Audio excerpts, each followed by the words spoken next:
Բարելույս, սիրելի քաղաքացիներ, շարունակում եմ քաղաքացիական պայմանագիր կուսակցության նախընտրական ծրագրի ներկայացումը եւ 7-րդ բաժինը նախընտրական ծրագրի կոչվում է ներքին անվտանգություն, որի խոսույթը հետեւյալն է. ներքին անվտանգության ապահովման հայեցակարգը նման է արտաքին անվտանգության ապահովման հայեցակարգին եւ այս տրամաբանությամբ լեգիտիմությունը ներքին անվտանգության ապահովման կարևորագույն գործոն է։ Ընդհանրապես մեր արձանագրումն է, որ ինչպես արտաքին, այնպես էլ ներքին հարաբերություններում լեգիտիմությունը առանցքային գործոն է եւ ընդհանրապես ուզում եմ ասել, որ բոլոր հարաբերություններում լեգիտիմությունը առանցքային գործոն է, այդ թվում անհատական հարաբերություններում, համայնքային հարաբերություններում եւ այլն եւ այդպես շարունակ, որին հիմա ես կփորձեմ ավելի մանրամասն անդրադառնալ։ Ներքին լեգիտիմության աղբյուրը քաղաքացիների ամբողջությունն է, ժողովուրդը եւ պետություն ունենալու նրա գործնականացված կամքը։ Այդ կամքը պետք է արտահայտվի ներպետական հարաբերությունների եւ ինստիտուտների անառարկելի լեգիտիմությամբ։ Ցանկացած պետություն իրավունքների եւ ազատությունների ապահովման նպատակով իրականացնում է սահմանափակումներ, առանց սահմանափակումների կիրառմամբ հնարավոր չէ ապահովել իրավունքներ եւ ազատություններ։ Այդ սահմանափակումներն արտահայտվում են օրենքների, կառավարության եւ այլ մարմինների որոշումների, դատական ակտերի տեսքով։ Սա ինքնին լարում է առաջացնում պետության եւ քաղաքացու միջև, որը ներքին անվտանգության լրջագույն խնդիր է։ Հիմա առաջ անցնելուց առաջ ուզում եմ երկու բառ մեկնաբանել։ Առաջինը պետությունը պետք է արտահայտի իր լինելիության քաղաքացիների կամքը, այսինքն պետությունը պետք է լինի քաղաքացիների կամքի արտահայտություն։ Պետությունը քաղաքացիների ազատությունները եւ իրավունքները ապահովելու համար պարտավոր է որոշակի սահմանափակումներ կիրառել։ Տարօրինակ է, չէ՞, հնչում ազատություններ եւ իրավունքներ կիրառելու համար ներդնել որոշակի սահմանափակումներ, բայց սա խիստ տրամաբանական է, ինչու, որովհետև իմ ազատությունների սահմանը ավարտվում է այնտեղ, որտեղ սկսվում է իրավունքների, ուրիշի ազատությունների սահմանը։ Իմ իրավունքների սահմանը ավարտվում է այնտեղ, որտեղ ավարտվում է ուրիշի իրավունքների սահմանը եւ չեն կարող լինել բացարձակ ազատություններ, որովհետեւ բացարձակ ազատությունները դրանք կբերեն անարխիայի եւ ամենաթողության եւ քաոսի։ Հետեւաբար ազատություններ ընդ որում սահմանափակում ասելով պետք է նաեւ մեր առօրյա կյանքում մենք հասկանանք այդ սահմանափակումը։ Եթե օրինակ կարմիր լույս չլինի, լուսացույցի կարմիր լույս չլինի, երթևեկությունը հնարավոր չի լինի կարգավորել։ Այսինքն կարմիր լույսը ինքը սահմանափակում է, չէ՞։ Բայց այդ կարմիր լույսը կիրառվում է, որպեսզի մյուս խաչմերուկի մյուս փողոցի հատող փողոցի երթևեկության մասնակիցները նույնպես երթևեկելու հնարավորություն ունենան։ Եվ իհարկե լինում են դեպքեր եւ ժամանակներ են եղել, երբ լուսացույցներ չեն գործել, եւ այդ ժամանակ մենք մոտավորապես պատկերացնում ենք եւ գիտենք, թե երթևեկության իրավիճակը ինչպիսին են։ Հետևաբար, այո, պետքա լինի կարմիր լույս, պետքա լինի դեղին լույս, պետքա լինի կանաչ լույս, բայց առանց կարմիր լույսի կիրառման կանաչ լույսը ընդհանրապես հնարավոր չէ կիրառել եւ մարդկանց համար կիրառելի չի լինի կամ նրա կիրառելիությունը կլինի անգամներով ավելի դժվար։ Հիմա այստեղ կա նաեւ մի ընդհանուր տրամաբանություն, որ կարմիր լույսը չկիրառելու պարագայում պետք է նաեւ որոշակի մեխանիզմներ լինեն վարչարարություն իրականացնելու եւ խոսքը վերաբերվում է մասնավորապես ամենատարբեր որոշումներ կան, ասենք օրինակ տուգանքներ, որովհետեւ եթե դա չլինի, պատկերացրեք կարմիր լույսը կա, բայց կարմիր լույսի նշանը խախտելու համար ոչ մի հակազդեցություն տեղի չի ունենում։ Հետևաբար կարմիր լույսը կկորցնի իր բովանդակությունը եւ իմաստը եւ իր կիրառական նշանակությունը։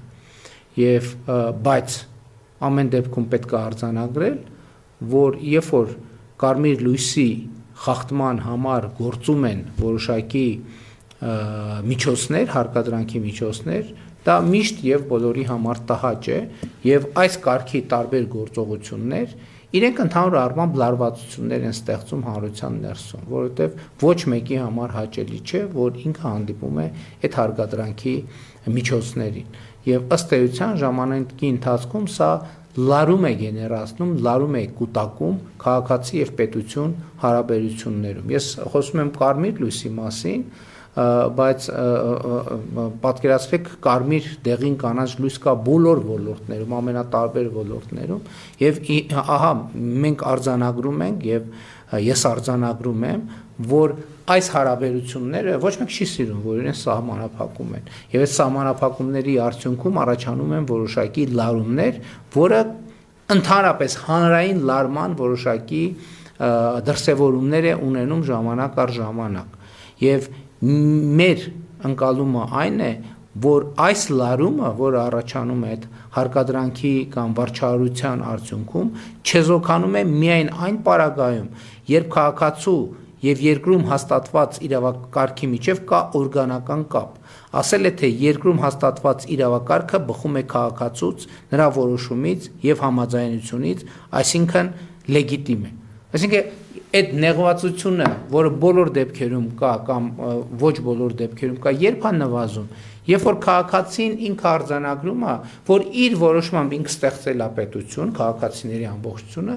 եւ իրենից է բխում այդ պայմանը, որ երկրում պետք է լինի կարմիր լույս, դեղին լույս, կանաչ լույս, ընդ որում սա ուղղակի երթևեկության մասին է, բայց ոչ միայն երթևեկության մասին։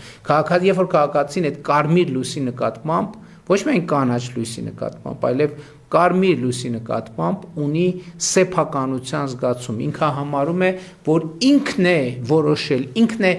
իր այլ համակարգացիների հետ պայմանավորվել, որ երկրում պետք է գործի կարմիր լույսի, դեղին լույսի, կանաչ լույսի համակարգ, եւ երբ որ ինքը հանդիպում է այդ կարմիր լույսին, ինքը նախկինի նման չի նեղվում կամ եթե նեղվում է նեղվածությունը չի դառնում հանրային լարվածություն, որովհետև ինքը համարում է, որ ինքը ապրում է իր հաստատած կամ իր համաձայնությամբ հաստատված խաղի կանոններով եւ ոչ թե ինչ որ ուրիշ մեկն է իր համար ապրելու կանոններ սահմանել։ Եվ ահա իմ եւ մեր խորին համոզմամբ իրավակարգի լեգիտիմության աղբյուրը սահմանադրությունն է։ Սահմանադրության լեգիտիմության աղբյուրը քաղաքացիների ամբողջությունը, ժողովուրդը։ Հայաստանի Հանրապետությունում լեգիտիմության այս շղթան ընդհատված է, որովհետև նախկինում տեղի ունեցած բոլոր սահմանադրական հանրաքվեների պաշտոնական արդյունքները լայնորեն կասկածի տակ են առնվել եւ չկա ըմբռնում, որ ժողովուրդն իրոք քվեարկել է սահմանադրության օգտին։ Այստեղից է բխում երկրում արդարության եւ արդարադատության պակասի զգացումը, որովհետեւ արդարությունը եւ արդարադատությունը լեգիտիմության արտահայտություն են եւ որքան որևէ որոշում մոտ է լեգիտիմությանը, այնքան արդար է կամ արդար է այնքանով, որքանով բխում է լեգիտիմությունից եւ օրգանական կապ ունի լեգիտիմության հետ։ Ու քանի որ Հայաստանում լեգիտիմության առանցքը սահմանադրական հանրաքվեների կասկածելի արդյունքների պատճառով բացակայում է, արդարության եւ արդարադատություն հասկացությունները ձևախեղված են։ Այս խնդիրը լուծելու եղանակը նոր սահմանադրության ընդունումն է ժողովրդի ազատ կամ արտահայտման միջոցով, ինչը լիարժեք լեգիտիմություն կտա Հայաստանում հաստատված իրավակարգին եւ հնարավոր կդարձնի արդարության եւ արդարադատության ինստիտուցիոնալացումը։ Նոր սահմանադրությամբ պետք է ներդրվի երթվյալ ատենակալների ինստիտուտը, արդարության եւ արդարադատության կապը ժողովրդի հետ ել ավելի ուժեղացնելու համար։ Պետք է շարունակվեն արդարադատության դատաիրավական համակարգի, քրեակատարողական համակարգի մեկնարկած բարեփոխումները, որպես ուղենիշ ունենալով նոր սահմանադրական լեգիտիմությունը, հետևաբար արդարությունը եւ արդարադատությունը, ներքին լեգիտիմության ապահովման, դրա պահպանման եւ զարգացման լավագույն գործիքը ժողովրդավարությունն է եւ ժողովրդավարական ինստիտուտների շարունակական զարգացումը։ Ահա ուրեմն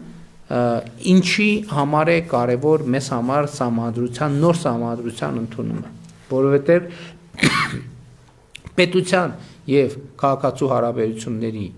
մեջ մեր երկրում կա որոշակի շարունակական լարում եւ այդ լարման պատճառներից մեկն այն է, որ Հայաստանի Հանրապետության քաղաքացիների շրջանում չկա ընկալում, որ այն իրավակարգը, որը Հայաստանի Հանրապետությունում հաստատված է իր կողմից եւ ոչ միայն չկա ընկալում, այլև չկա այդպիսի իրողություն, որովհետև արդեն ասացի Հայաստանի Հանրապետությունում միշտ եւ բոլոր սահմանադրական հարակվեների արդյունքները լայնորեն կասկածի տակ են դրվել եւ չկա զգացում, որ եւ չկա քաղաքական արձանագրում, ես նաեւ որպես լրագրող եմ լուսաբանել նախկինում սահմանադրական հարակվեները եւ նաեւ քաղաքական գործընթացների ժամանակականատես են եղել բոլոր սահմանադրական հարակվեներին եւ միշտ այդ ընկալումը, որ սահմանադրության արդյունքները, սահմանադրության հարակվեի արդյունքները կեղծված են, ահա այս ընկալումը լարում է առաջացնում եւ խզում է առաջացնում քաղաքացու եւ իրավակարգի միջեւ եւ մեզ համար չափազանց կարեւոր է, որ իրավակարգի եւ քաղաքացու միջեւ լինի օրգանական կապ, այսինքն այն ինչ որ քաղաքացու կյանքում տեղի ունենում, բոլոր կարմիր, կանաչ եւ դեղին լույսերը, որ ամենատարբեր ոլորտներում գոյություն ունեն, քաղաքացին համարի, որ ինքն է իր համար ապրելու այդ կանոնները հաստատել եւ սահմանադրությունում արձանագրված է իր պայմանավորվածությունները ուրիշ քաղաքացիների հետ, թե ինչպես ենք մենք մեր երկրում համատեղ ապրելու, ինչպեսին են լինելու քաղաքացի հարաբերությունները, ինչպեսին են լինելու պետություն քաղաքացի հարաբերությունները եւ այլն եւ այսպես շարունակ։ Եվ շատ կարեւոր եմ համարում, որ այդ օրգանական կապը քաղաքացու եւ իրավակարգի միջեւ հաստատվի, իսկ այդ օրգանական կապի հաստատումը սահմանադրության ընդունումն է հարակվեով։ Այստեղ իհարկե կլինի եւ կարող է լինել մի հետեւյալ փաստարկ, որ քաղաքացիները սահմանադրության տեքստը չեն կարդում, ինչ քաղաքացիները նստելու են սահմանադրության տեքստը կարդան, իրավաքաղաքական վերլուծություններ անեն եւ այլն եւ այդպես շարունակ, որպեսզի կարողանան համոզված ընտրություն կատարել եւ արձանագրել իրենց պայմանավորվածությունները։ Այստեղ է որ օգնության է գալիս, իհարկե քաղաքացիների մի մասը անպայման կկարդա, մյուս մասը չի կարդա, բայց այստեղ է որ օգնության է գալիս ժողովրդավարական քարոզարշավը, որովհետև քաղաքական ուժերը եւ հանրային ուժերը սահմանադրության նախաբանի համատեքստում իրենք պետք է նրանք ովքեր կողմ են, պետք է ջանք թափեն, որպեսզի սահմանադրության տեքստը, ենթատեքստը, նրբությունները հայտնի դառնան հանրությանը եւ երբ որ կա ժողովրդավարություն եւ երբ որ ժողովրդավարության մթնոլորտում ժողովրդավարական բանավեճեր են տեղի ունենում սահմանադրության նախագծի կողմնակիցների եւ հակառակորդների միջև եւ դա տեղի է ունենում հրապարակային ժողովրդի աչքի առաջ եւ դա դառնում է հանրային քաղաքական օրակարգ, այս պարագայում իհարկե մարդիկ այդ բանավեճերին հետևելով իրենք ամբողջական պատկերացում են կազմում, փորձագիտական խորհրդատվություն են ստանում քաղաքական շրջանակներից, փորձագետներից եւ իրենք կարող են իրենց հետևությունները անել եւ այս ճանապարհով ըմբռնել, հասկանալ ամբողջական սահմանադրության եւ տեքստը եւ ենթատեքստը։ Եվ սա կարևորագույն մեխանիզմ է եւ երբ որ մարդը լսում է, հիմա նույն լեգիտիմության, ասենք օրինակ քաղաքական ընտրությունների լեգիտիմությունը, չէ՞, այո, մարդիկ երբեմն կարդում են օրինակ նույն նախընտրական ծրագրերը, երբեմն այդ նախընտրական ծրագրերի մասին լսում են։ Հիմա ես ինչ եմ ուղիղ եթերում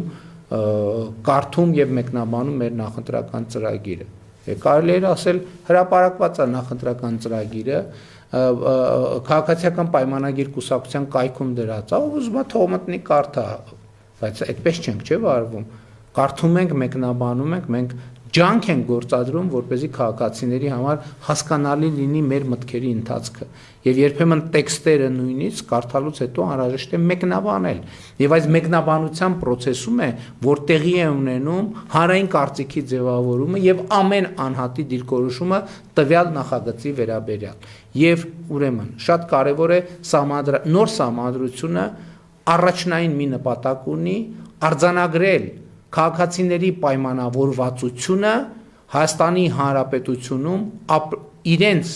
փոխադարձ մեր բոլորիս փոխադարձ հարաբերությունների կանոնների մասին քաղաքացի պետություն հարաբերություն քաղաքացի հարաբերություն համայնք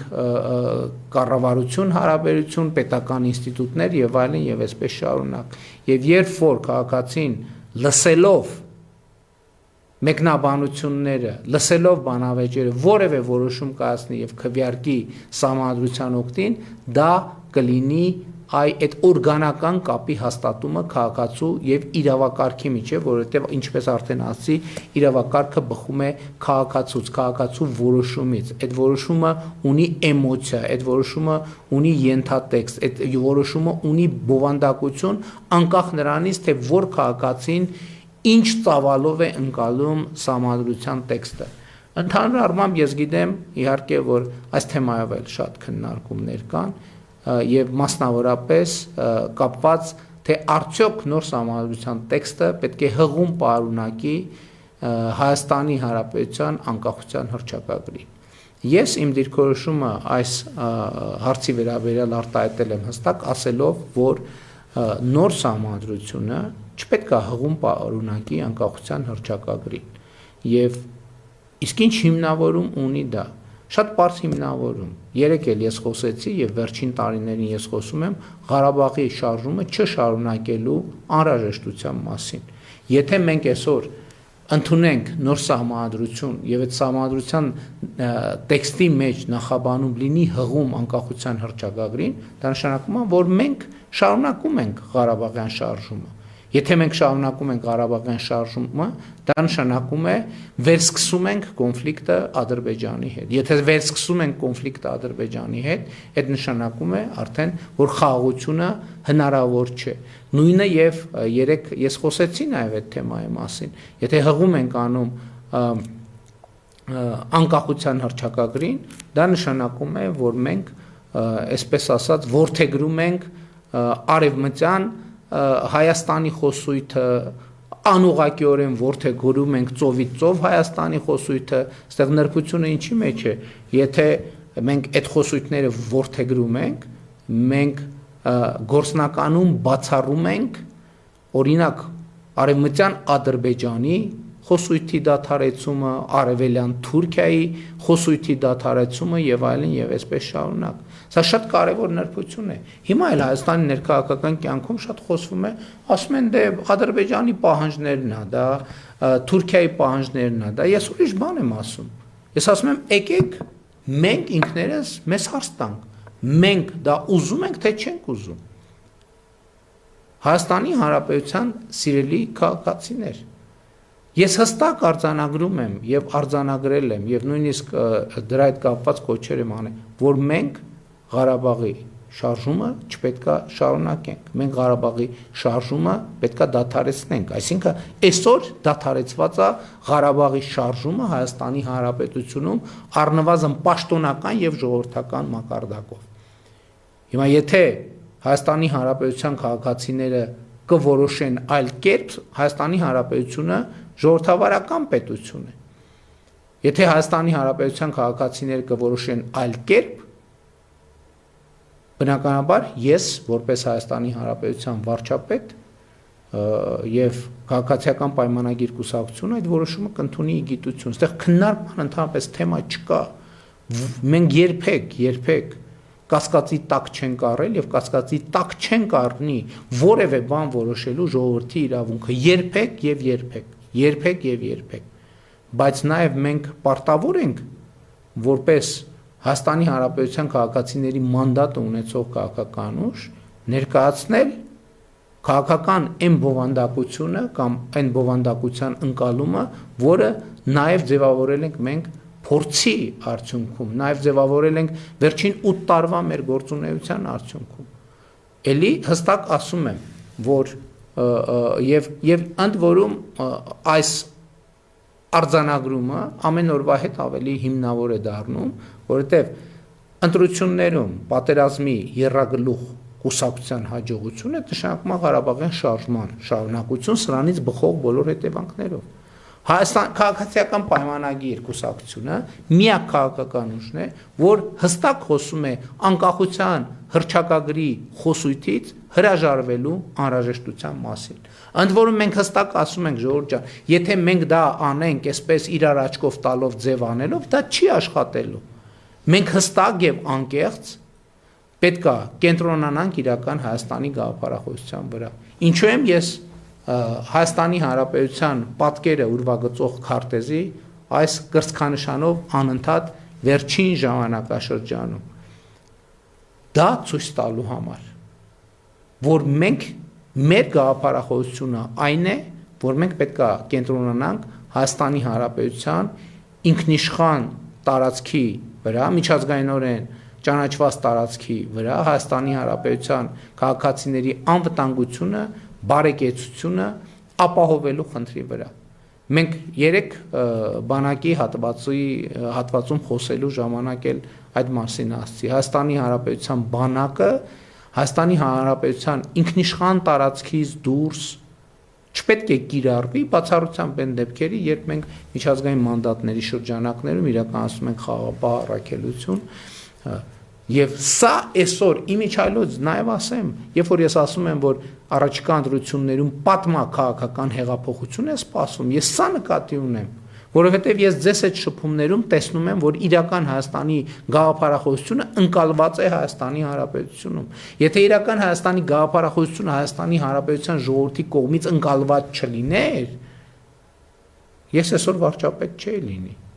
որովհետև ես 2024 թվականին, եթե չեմ սխալվում, կոչ եմ արել ձեզ, ասել եմ, որ ես որպես վարչապետ որոշում եմ կայացնում, որ մենք Ղարաբաղի շարժումը չենք շարունակում։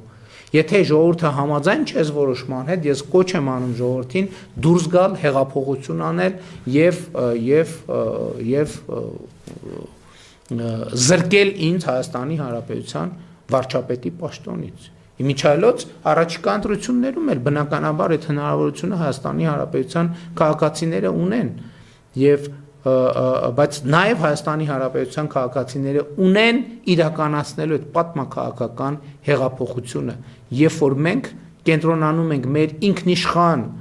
պետության շահերի վրա եւ գործում ենք բացառապես այդ շահերի, այսինքն Հայաստանի Հանրապետության քաղաքացիների անվտանգության, բարեկեցության, խաղաղության շահերի համար։ Եվ սա պատմական ընտրություն է, որովհետև վերջին հարյուրամյակներում առաջին անգամ մենք ունենք հնարավորություն, որ ոչ թե մեր շահերը արտապատվիրակենք ուրիշներին, որպեսզի նրանք իրենց հերթին այդ շահերը օգտագործեն իրենց նպատակների համար մեզ զոհաբերելով, մենք հնարավորություն ունենք կենտրոնանալ առերեսվել մեր խնդիրներին, մեր միջավայրում ձեռք բերել պայմանավորվածություններ, արձանագրելով արդեն իսկ ձեռք բերված պայմանավորվածությունները եւ դրանց հիման վրա, որովհետեւ Ղարաբաղյան շարժման ավարտ նշանակում է նաեւ օրինակ Արևմտյան Ադրբեջանի խոսույթի ավարտ, չգիտեմ Արևելյան Անատոլիայի կամ չգիտեմ այդ կարգի խոսույթների ավարտ։ Եվ սա պատմական հնարավորություն է բոլորի համար, ոչ միայն Հայաստանի Հանրապետության համար։ Սա պատմական հնարավորություն է տարածաշրջանի համար։ Եվ երբ որ մենք այս առաջարկը իմիջայլոց անենք, այս առաջարկը, որը մենք չի կարող մերժել, ես նկատի ունեմ տարածաշրջանում եւ աշխարհում, որովհետեւ սա լեգիտիմ առաջարկ է, որովհետեւ սա լեգիտիմության վրա հիմնված առաջարկ է, որը մեկը թող մեզ չվախեցնի փախստականների վերադարձի թեմայով, որովհետեւ ես ասում եմ, այո, մենք պետք է փակենք Ղարաբաղի փախստականների վերադարձի իրավունքը, այդ թվում Ղարաբաղի փախստականների շահերից ելնելով, որովհետև լավ մարդիկ ինչքան պետք է մենք Ղարաբաղի ժողովրդին պահենք պատանդի կարգավիճակում։ Մենք եւ ոչ միայն մենք։ Եկեք խոստովանենք, որ 30 տարի, ավելի քան 30 տարի, համարյա հեսա կլինի 40 տարի, Ղարաբաղի մեր ժողովուրդը լիարժեք կյանքով է ապրել։ Անընդհատ այդ անարոշության մեջ, անընդհատ ինչ որ առումով այո քաղաքական պատանդի կարգավիճակով։ Եվ մենք այսօր Ղարաբաղի ժողովրդին ուզում ենք, որ նրանք տնավորվեն Հայաստանի Հանրապետություն։ Այդ պանդխտության տրամաբանությունից դուրս գան, որովհետև Հայաստանի Հանրապետությունը նաև նրանց հայրենիքն է, եւ նրանք հիմա քաղաքացիություն են ստանում Հայաստանի Հանրապետությունում, եւ բոլոր քաղաքացիների հայրենիքն է Հայաստանի Հանրապետությունը, Հայաստանի Հանրապետության բոլոր քաղաքացիների հայրենիքն է եւ նաեւ մենք հնարավորություն ունենք երկքաղաքացիության եւ աշխարհի բոլոր հայերը կարող են ընդունել Հայաստանի Հանրապետության քաղաքացիություն եւ Հայաստանի Հանրապետությունը լիարժեք եւ առանց վերապահումների կլինի իրենց հայրենիքը կոնկրետ որպես Հայաստանի Հանրապետություն։ Սա է իմ ընկալումը, սիրելի հայրենակիցներ, եւ երբ որ ասում ենք խաղաղության ինստիտուցիոնալացում, նաեւ այս նկատի ունենք։ Էլի եմ ասում, մենք մեր սահմանադրության օրակարգը որևէ արտաքին դերակատարի հետ չենք քննարկում։ Մենք այս օրակարգը քննարկում ենք միայն ու միայն Հայաստանի Հանրապետության քաղաքացիների հետ։ Բայց նաեւ ակնհայտ է, որ սահմանադրության ընդունումը, նոր սահմանադրության ընդունումը ունենա որևէ տարբերակով ունենալու է նաեւ մեծ տարածաշրջանային ազդեցություն, միջազգային ազդեցություն, ինչպես եւ գործող սահմանադրության եւ նախորդիվ անկախության հռչակագրի ընդունումն է այդ ազդեցությունը ունեցել։ Եվ հետեւաբար մենք առաջարկում ենք այս տրամաբանությունը եւ մենք առաջնորդվում ենք այս տրամաբանությամբ։ Եվ սա շատ կարևոր արձանագրում է։ Այսօր քաղաքացիական պայմանագիր կուսակցությունը միակ քաղաքական ուժն է, որ այս տրամաբանությամբ հանդես է գալիս եւ այս առաջարկով է հանդես գալիս Հայաստանի Հանրապետության ժողովրդի առաջ։ Ընդ որում, ես ուզում եմ ելի արձանագրել, որ մենք բոլորս որպես քաղաքական գործիչ ծագել ենք Ղարաբաղյան շարժումից։ Ես իմ կյանքում առաջին անգամ քաղաքական միջոցառման դեռևս դպրոցական լինելով մասնակցել եմ 1988 թվականին Ղարաբաղյան շարժման բերումով։ Մենք ունեցել ենք Իջևանում Ղարաբաղյան շարժման աշակերտական կոմիտե, ես ներգրավված եմ եղել Ղարաբաղյան շարժման աշակերտական կոմիտեում։ Եվ այդ թվում նաև ես խոսել եմ, թե ինչն է եղել պատճառը։ Եվ իմ նվիրվածությունը Ղարաբաղյան շարժմանը որևէ ձևով երբեք որևէ արտահայտությամբ կասկածի տակ դրվել չէր կարող։ Այո, ես ասել եմ նաև Արցախը Հայաստան է եւ վերջին չեմ ասել, որովհետեւ այդ արժեքներին նվիրված եմ եղել։ Եվ երկրորդը ես մի հարց եմ տվել, ինչքան պետք է Հայաստանի Հանրապետությունը կանգնած, կներեք, լռված մնա այս նույն կետում։ Մենք պետք է առաջ գնանք, մենք պետք է հարցերի մեջ խորանանք։ Եվ երբ որ ես արդեն Հայաստանի Հանրապետության վարչապետի պաշտոնում խորացել եմ Ղարաբաղյան շարժման նրբությունների մեջ, դրանք առաջացրել են հարցեր, նորանոր հարցեր, էլի հարցեր, եւ այդ հարցերի պատասխանների հետ չառերեսվելը կլիներ ուղիղ դավաճանություն Հայաստանի Հանրապետության պետական շահերի եւ հայ ժողովրդի։ Իսկ այդ հարցերի հետ առերեսվելը ինձ բերել է միանշանակ հետևության, որ Ղարաբաղյան շարժումը, այո, այդ թվում արտաքին դերակատարների կողմից հրահրվել, քաջալերվել է, իհարկե ներհայաստանյան գործող անձանց միջոցով եւ մասնակցությամբ, եւ Ղարաբաղյան շարժումը անկախության առաջին օրերից օգտագործվել է Հայաստանի Հանրապետության որպես պետություն կայանալը հնարավորինս խոչընդոտելու, Հայաստանի անկախությունը, ինքնիշխանությունը, անվտանգությունը հնարավորինս հարվածի եւ կասկածի տակ դնելու համար։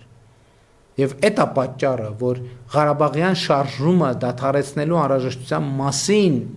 հայցակարգը որդեգրելուց հետո հնարավոր դարձավ խաղաղությունը։ Հակառակ դեպքում Ղարաբաղյան շարժումը եւ խաղաղությունը հասկանում եք անհամատեղելի են։ Էլի եմ ասում, մենք նախորդող շրջանում խաղաղություն երբեք չենք ունեցել։ Մենք ունեցել ենք տարբեր ինտենսիվության անընդհատ պատերազմներ, հասկանում եք, անընդհատ պատերազմներ, եւ սրա ապացույցն է այն, որ անկախության առաջին տարուց չի եղել մի տարի, երբ որ մենք սահմանին զոհ չունենանք։ Հայաստան-Ադրբեջան փոխհրաձգության հետևանքով զոհեր եւ վիրավորներ չունենանք։ Զոհեր եւ վիրավորներ, ոչ թե զոհ եւ վիրավոր, այլ զոհեր եւ վիրավորներ։ Եվ հետեւաբար խաղաղության նկատմամբ հոգ տանելը, խաղաղությունը ինստիտուցիոնալացնելը եւ խաղաղությունը ուժեղացնելը եւ խաղաղությունը հարատև դարձնելը ինքը պահանջում է ոչեշտ քայլեր։ Եվ ես պիտի ուղիղ ասեմ, ծնկի գալով եւ խոնարհվելով մեր բոլոր նահատակների հիշատակի առջև, ես պիտի ասեմ, ես հպարտ եմ, որ այդքան ուժ ունեցել եմ առերեսվել այդ հարցերի հետ, այդքան ուժ ունեցել եմ ասելու բաներ, որ վերջին 100-ամյակների ընթացքում մեր իրականության մեջ ասելը տաբու է եղել։ Եվ սրա շնորհիվ է, որ այսօր մենք ունենք խաղաղություն եւ մենք պետք է ընտրենք, որ ճանապարհով ենք գնում։ Խաղաղության ճանապարհով, խաղաղությունը քայլ-քայլ ամրապնդելու ուժեղացնելու ճանապարհով, թե կոնֆլիկտի եւ պատմական կորստաբեր ցիկլին վերադառնալու ճանապարհով։ Ես համոզված եմ, որ մենք գնալու ենք խաղաղության եւ մեր միջազգայինորեն ճանաչված տարածքում Հայաստանի Հանրապետության քաղաքացիների համար բարեկեցություն, անվտանգություն, ազատություն կառուցելու ճանապարհով, երջանկության իրական հնարավորություն ստեղծելու ճանապարհով եւ պետություն քաղաքացի օրգանական, պետություն քաղաքացի եւ պետություն իրավակարգ օրգանական կապը ստեղծելու, խորացնելու, զարգացնելու ճանապարհով եւ սրա համար անհրաժեշտ է նոր սահմանադրության ընդունում, ելի եմ ասում, մենք այս թեման քննարկում ենք միայն Հայաստանի Հանրապետության ժողովրդի հետ, ուրիշ որևէ մեկի հետ մենք այս հարցը չենք քննարկում։ Իմիջիայլոց ասեմ, ուրիշ շահարկումներ էլ կան, թե կառավարությունը ուզում է սահմանադրություն ընդունել, չգիտեմ, ինչ անել, կառավարությունը եւ խորհրդանական մեծամասնությունը կարող են սահմանադրության նախագիծ ընդունել, նախագիծ առաջարկել ժողովրդին։ Սահմանադրության ընդունման ուրիշ ձև, քան համաժողովրդական հանրաքվեն, այսինքն որ Հայաստանի Հանրապետության քաղաքացիների մեծամասնությունը գնա ընտրական տեղամաս եւ քվեարկի սահմանադրության օգտին, չկա պարզապես ուրիշ տարբերակ գոյություն չունի։ Այլ այստեղ խնդիր կա։ Այստեղ մի խնդիր կա եւ նաեւ այս է պատճառը, որ մենք կարևոր ենք համարում, որ առաջիկա խորհրդանական ընտրություններում քաղաքացիական պայմանագիր կուսակցությունը ոչ թե պարզապես ստանա մեծամասնություն, այլ ստանա սահմանադրական մեծամասնություն։ Սահմանադրական մեծամասնություն ասելով նկատի ունենք այնպիսի մեծամասնություն,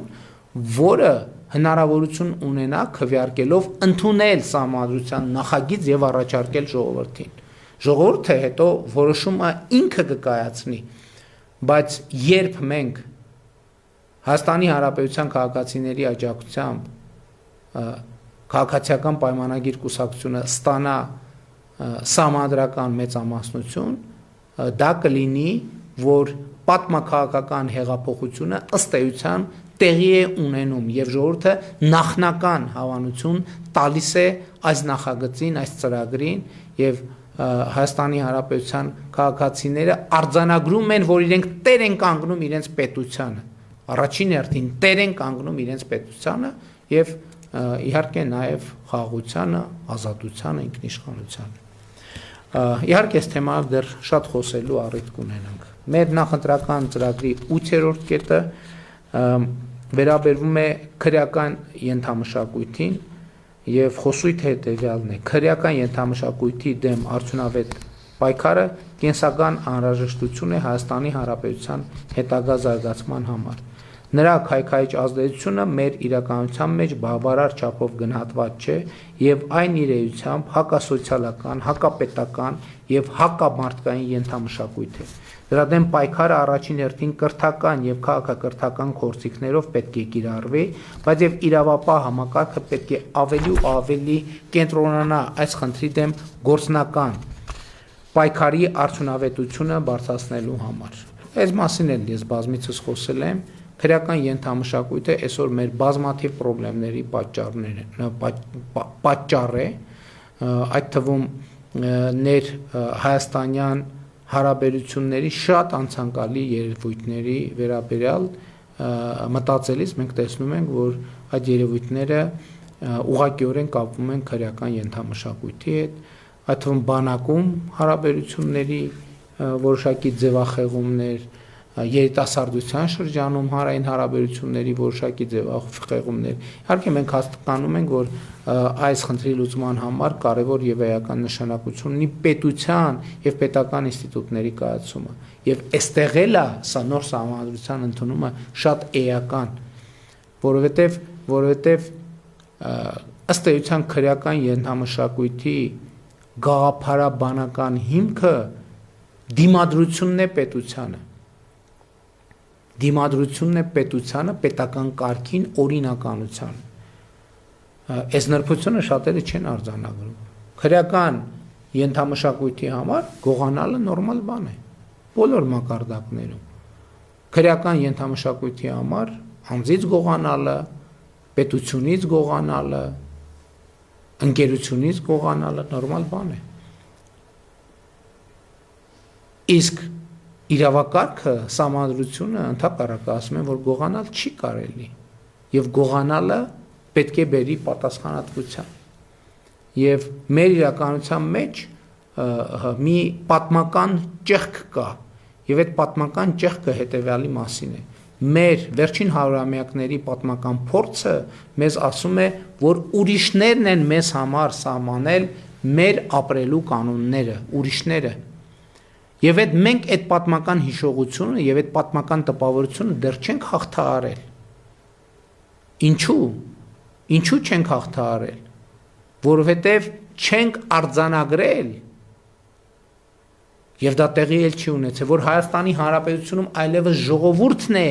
իրավակարգի ստեղծման աղբյուրը։ Մեր պատմական հիշողությունը մեզ հետեւյալն է ասում, որ պարսկական կայսրությունը մեզ պարտադրեց ապրելու որոշակի կանոններ։ Հետո գալիս է Օսմանյան կայսրությունը մեզ պարտադրեց ապրելու որոշակի կանոններ։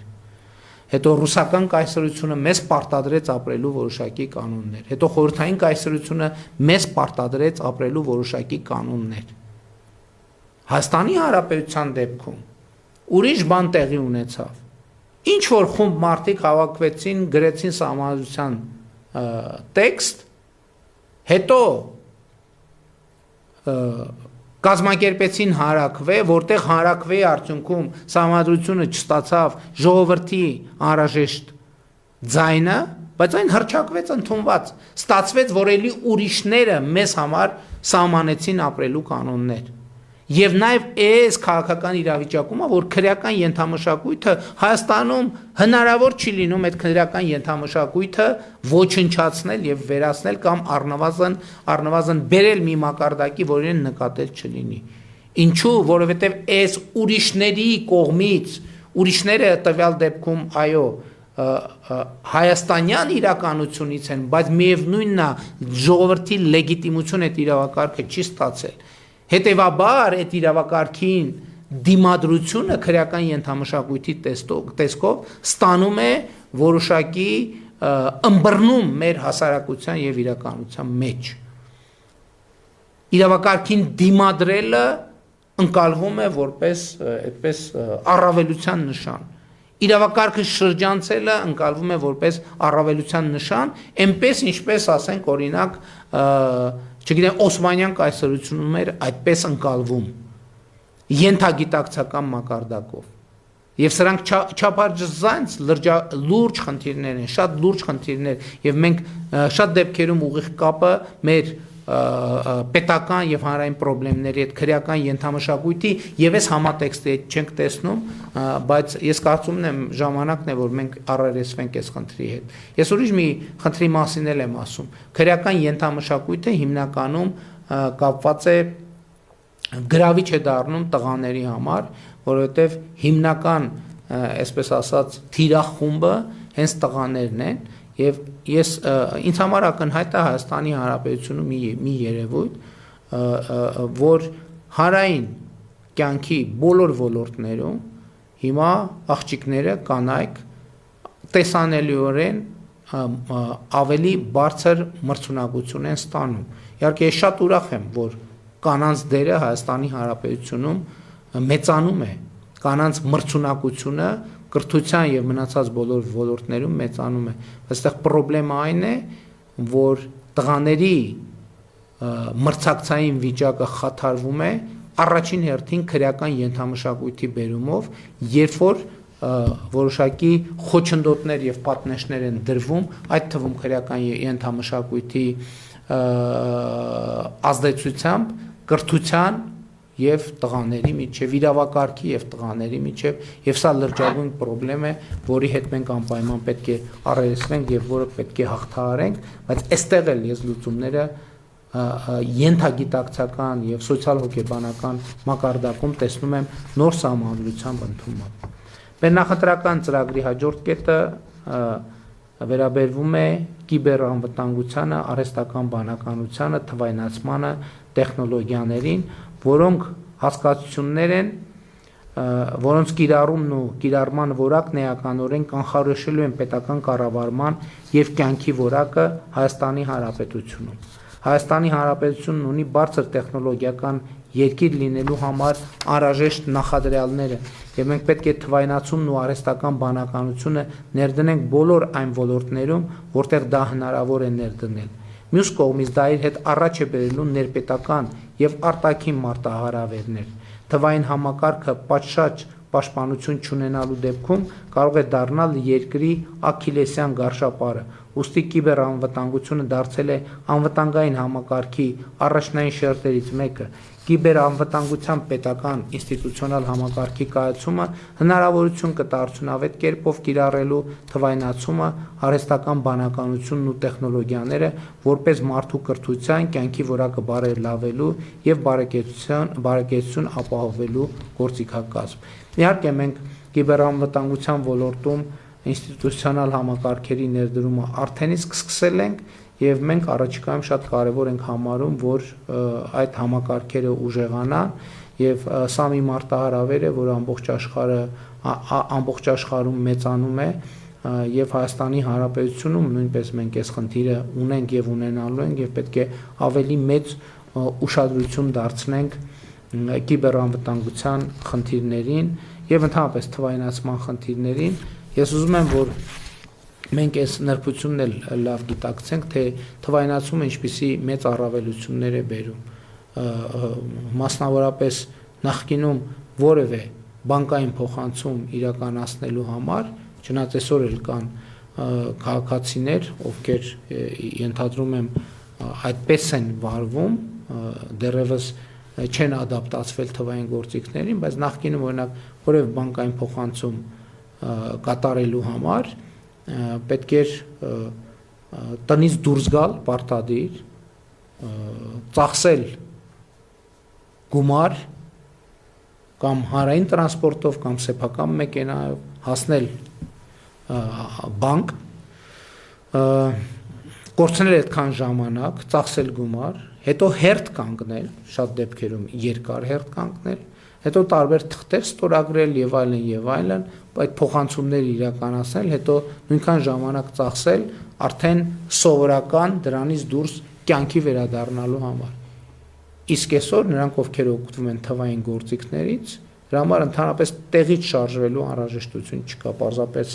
անհրաժեշտ է մուտք գործել հավելված եւ ընդամենը վայրկյանների ընթացքում այդ նույն գործողությունը կատարել, խնայելով գումար, խնայելով ժամանակ,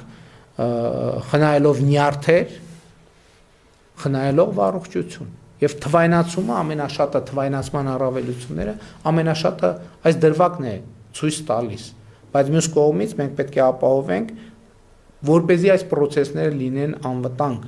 որպեսզի որևէ մեկը հնարավորություն չունենա մեր փոխարեն եւ մեր անունից գործողություններ կատարել մեր քարտերի հետ, բանկային հաշիվների հետ, մեր անուն ազգանունների հետ, Մենք այսօր երբեմն առերեսվում են այնպիսի կիբերհանցագործությունների, երբ մարդիկ ուրիշ մարդկանց անունով վարկեր են ձևակերպում, գումարները վերցնում են, անհետանում են, իսկ վարկերը մնում են այլ անձանց վրա եւ այլն եւ այդպես շարունակ։ Այս ամեն ինչը կիբերանվտանգության օրակարգ է, որը իհարկե կապ ունի թվայնացման օրակարգի հետ։ Եվ սա պետք է լինի մեր հատուկ ուշադրության առարկան։ Մեր նախընտրական ծրագրի հաջորդ կետը վերաբերվում է արժեքահեն հանրությանը եւ խոսույթը հետեւյալն է. տեխնոլոգիական զարգացումներին զուգահեռ էական է հանրության մարդկային կապերի ամրապնդումը, որի առանցքային հարթակներից մեկը հոգեվոր կյանքն է, որն էական գործոն է նաեւ հավատացյալ հանրության երջանկությունն ապահովելու համար։ Արժեքահեն հոգևոր կյանք ունենալու խնդրի լուծման համար Հայաստանի այդ առաքելական Սուրբ եկեղեցու բարենորոգումը կենսական անհրաժեշտություն է։ Վերջին տասնամյակներում Հայաստանի այդ առաքելական Սուրբ եկեղեցու փաստացի ղեկավարության գործունեության հետևանքով հավատավոր հանրությունը մի մեծ մասով օտարվել է եւ շարունակում է օտարվել Հայաստանի այդ առաքելական Սուրբ եկեղեցուց, ինչը այդ թվում հոգևոր անվտանգության խնդիր է, քանի որ դա հնարավորություն է ստեղծել, որ արտաքին ուժերը փորձ անեն Հայաստանի այդ առաքելական Սուրբ եկեղեցին դարձնել Հայաստանի Հանրապետության անկախության, ինքնիշխանության դեմ հիբրիդային պայքարի հենատկետ։ Քաղաքացիական պայմանագիր կուսակցությունը պաշտպանում է Հայաստանի այդ առաքելական Սուրբ եկեղեցու բարենորոգման օրակարգը եւ որդեգրում է հետեւյալ ճանապարհային քարտեզը. Ա. Հայաստանի այդ առաքելական Սուրբ եկեղեցու փաստացի պետի հեռացում, հանգստի կոչում։ Բ. Սահմանված կարգով կաթողիկոսական տեղապահի ընտրություն։ Գ. Հայաստանի այդ առաքելական Սուրբ եկեղեցու կանոնադրության ընդունում, կանոնադրությամբ պետք է սահմանվեն ամրագրված սկզբունքների պահպանման, ֆինանսական թափանցիկության եւ հոգեվորականների բարեվարկության ապահովման կառուցակարգ է։ Դ. Սահմանված կարգով ամենայն հայոց կաթողիկոսի ընտրություն։ Քաղաքացիական պայմանագիր կուսակցության ձևավորած խորհրդանական մեծամասնությունը եւ կառավարությունը ձեռնմուխ կլինեն հոգևոր ծառայողներին սոցիալական երաշխիքների պետական համակարգում ներառելու։ Միևնույն ժամանակ քաղաքացիական պայմանագիր կուսակցությունը հարգում է բոլոր քաղաքացիների դավանանքի եւ կրոնական համոզմունքների ազատությունը ու վերահաստատում, որ Հայաստանի Հանրապետությունն աշխարհիկ պետություն է, որտեղ սահմանադրության համաձայն կրոնական կազմակերպությունները անջատ են պետությունից։ Հայաստանի առաքելական Սուրբ եկեղեցու բարենորոգման օրակարգը ծառայում է եկեղեցին քաղաքականությունից դուրս բերելու միջոցով Հայաստանի Հանրապետության սահմանադրական կարգի լիարժեք վերականգնմանը։ Ես ուզում եմ մեկնաբանել նաև այս խոսույթը, որի մասին մենք նախորդող շրջանում շատ ենք խոսել, ընդհանրապես շատ խոսվում է եկեղեցին պետությունից անջատ լինելու մասին եւ ես դրա լիարժեք կողմնակիցն եմ, բայց ուզում եմ երկու հանգամանքի վրա մեր բոլորի ուշադրությունը հրավիրել։ Եկեղեցուն անջատ է պետությունից, բայց եկեղեցին չի կարող դուրս լինել պետությունից եւ ավելին, եկեղեցին չի կարող պետություն լինել պետության մեջ։ Եվ երկրորդը, շատ է խոսվում նրա մասին, որ օրինակ այս պրոցեսները բարենորոգման օրակարգը եկեղեցու դեմ է։ Ընդհակառակը բարենորոգման օրակարգը հանուն եկեղեցու է։ Բայց նաև մենք պետք է հասկանանք ինչ է եկեղեցին համաձայն քրիստոնեական տեսության, համաձայն նոր կտակարանի։ Եկեղեցին առաջին հերթին հավատացյալ համայնքն է, ժողովուրդն է, մարդիկ են եկեղեցին։ Այո, հոգևոր սպասավորները եկեղեցու մաս են, բայց հոգևոր սպասավորները եկեղեցին չեն։ Եկեղեցին ժողովուրդն է, որովհետև Հիսուս Քրիստոսը ասում է այնտեղ, որտեղ իմ անունով 3 հոգի կհավաքվեն, դա է եկեղեցին։ Եվ խնդիրն այն է, որ եկեղեցու գործող գլխի գործունեության արդյունքում եկեղեցի ժողովուրդ կապը գնալով ավելի ու ավելի թուլանում է։ Հայաստանում հոգևոր կյանքի բովանդակությունը գնալով ավելի ու ավելի թուլանում է։ Ավելին ասեմ, ընդհանրապես անհասկանալի է, թե ինչու պետք է հոգևոր դասի ներկայացուցիչները հնարավորություն չունենան օգտվել սոցիալական երաշխիքների այն համակարգերից, որը գործում է Հայաստանի Հանրապետությունում քաղաքացիների համար։ Եվ այստեղ է նաև երևում, որ եկեղեցին ոմանք փորձում են դուրս դնել պետությունից եւ եկեղեցին դնել պետության ներսում տրամաբանության մեջ, ինչը բացարձակապես անընդունելի է։ Եվ ըստ էության վերջին համարյա մի տարվա ընթացքում, սիրելի քաղաքացիներ, ըստ բոլոր հնարավոր դիտանկյուններից դիտարկվել է եւ հիմա հարց է թե ինչու է հարցը արծարծվում առաջիկա ընտրությունների համատեքստում եւ ինչու ենք մենք դիմում ժողովրդին, որովհետեւ այո, եկեղեցին առաջին հերթին ժողովուրդն է եւ ընտրություններն էլ մեծ հաշվով դատ են այն իմաստով, որ ժողովրդի վերջո պետք է եւ ժողովրդի ինչ այլոց նաեւ իրավակարգի եւ ընդհանրապես որպես լեգիտիմության հիմնական աղբյուր ժողովուրդը նաեւ դատավոր է եւ ժողովուրդը առաջիկա ընտրություններում պետք է նաեւ արդար դատ առնի։ Տեսեք, մենք խոսում ենք այդքան արդարության եւ արդարադատության մասին, բայց առաջին դատավորը, որը պարտավոր է եւ ենթադրում է, որ պետք է լինի արդար,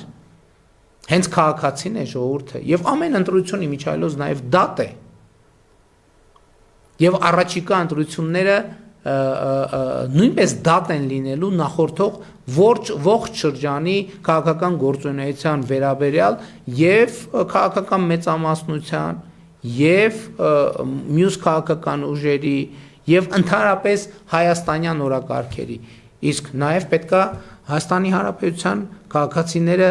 պատասխանեն այս հարցին։ Իսկ ինչքանով է իրենց համար ընդունելի, որ Կտրիչ Ներսիսյանը Հայաստանի Հանրապետությունում արդեն բավականին երկար ժամանակ եկեղեցին դարձրել է քաղաքական կուսակցություն։ Եկեղեցին ըստ էության պաշտոնապես ամբողջությամբ զբաղված է քաղաքական գործունեությամբ։ Հոգևոր քարոզները թողած զբաղված են քաղաքական քարոզներով եւ ընդ որում այդ թվում մարդիկ շատ հաճախ անցել են եւ անցնում են օրենքի գծերը սրանից բխող բոլոր հետևանքներով։ Հաջորդ խնդիրը կա, մենք այդքան խոսում ենք արժեքահենք հանրությունից եւ անդադ բողոքում ենք, որ մեր հանրությունը բավարար չափով արժեքահենք չէ։ Ինչպես է դա հնարավոր։ Ինչպես է հնարավոր ունենալ արժեքահենք հանրություն, եթե մեր սրբոցը Մայրաթոր Սուրբ Էջմիածինը աղտոտված է արդեն ձեր ախտահարված է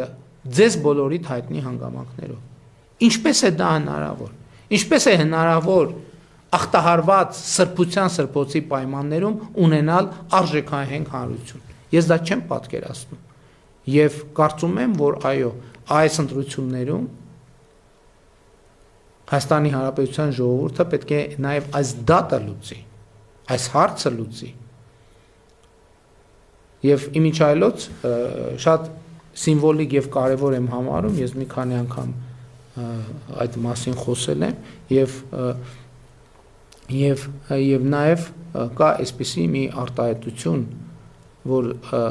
ձայն բազմած ձայն Աստծո։ Այստեղ ժողովրդի միջոցով պետքա արտահայտվի Աստծո ձայնը համաձայն 25-րդ Սաղմոսի, որում ասվում է. Դա տարա ինձ Տեր, քանզի ամբասիր ընթացա, հույսս դրի Տիրոջ վրա, որ չլինեմ տկար։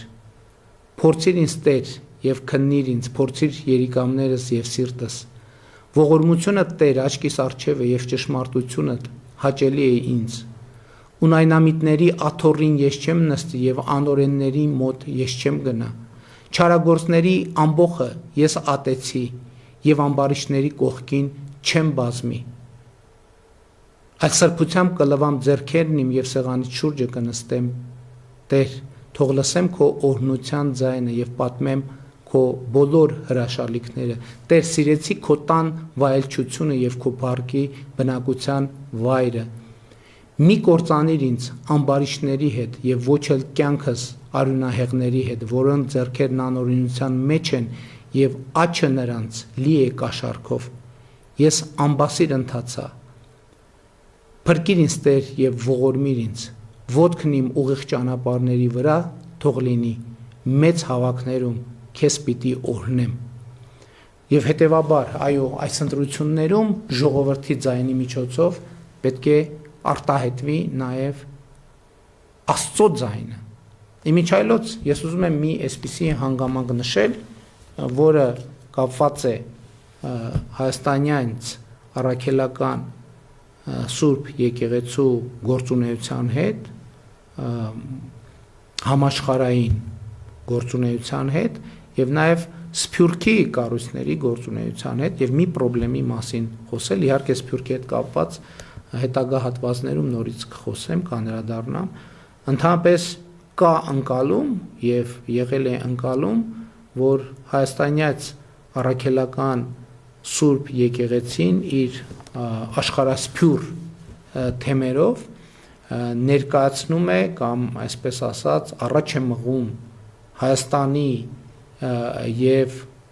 հայ ժողովրդի շահերը ամբողջ աշխարհում եւ այսպես խոսվում է նաեւ խոսվել է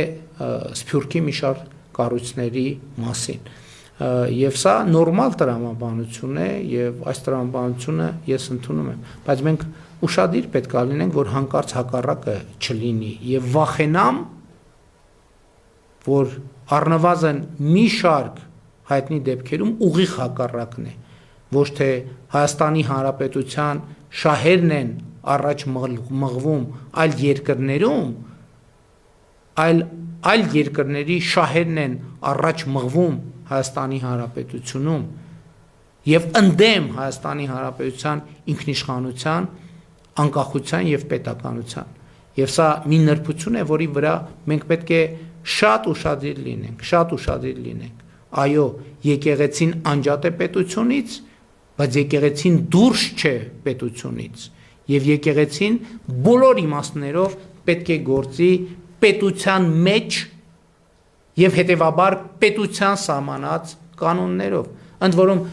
այս մեր խոսույթի հակասահմանադրականության մասին պնդումները անհեթեթ են, որովհետև գործող սահմանադրության մեջ էլ գրված է, որ պետության եւ հայաստանյաց առաքելական եկեղեցու հարաբերությունները կարող են սահմանվել օրենքով։ Այո, օրենքով կարող է սահմանվել։ Իսկ ով է ասել, որ օրենքով չի կարող սահմանվել այդ թվում հոգևոր ծառայողների սոցիալական համակարգերին ներգրվելու եւ ներգրավելու համակարգը։ Սրա համար պետք է, որ հոգևոր ծառայողները նույնպես, իմիջիայլոց Հայաստանի Հանրապետությունում գործում է համընդհանուր հայտարարագրման համակարգ, եւ այս համակարգից չեն կարող դուրս լինել հոգևոր ծառայողները։ Մենք վաղուց ենք խոսել, որ հայաստանյաց առաքելական եկեղեցին որոշակի առևտրային գործունեության եւ Հայաստանի Հանրապետության օրենսդրությամբ սահմանված դեպքերում պետք է նաեւ հարկեր վճարի, ընդ որում մենք ասում ենք, այս գլխից մենք պարտավորվում ենք եւ ասում ենք, որ այդ վճարված հավաքագրված հարկերը 100% անվերապահորեն կվերադարձնենք հայաստանյաց առաքելական Սուրբ եկեղեցուն, բայց եւ դեռ մի բան էլ ավելին,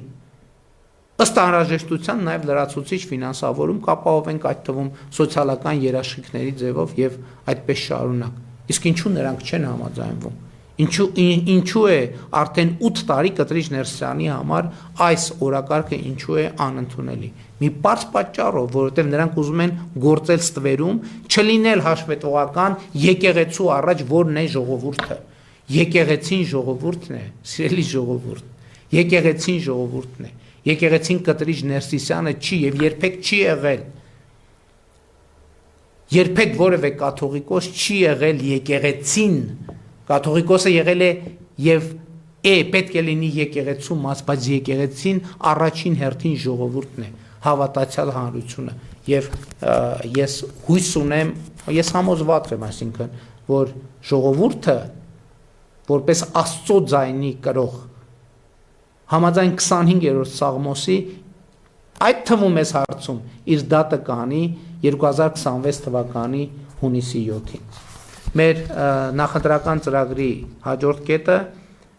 մշակույթի եւ սպորտի տնտեսականացման մասին է։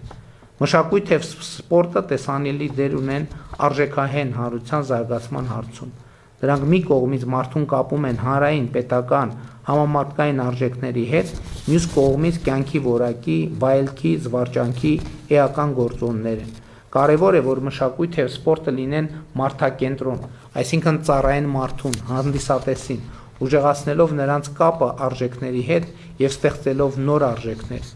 Պետությունը մշակույթին եւ սպորտին պետք է աջակցի տնտեսականացման ուղղությամբ,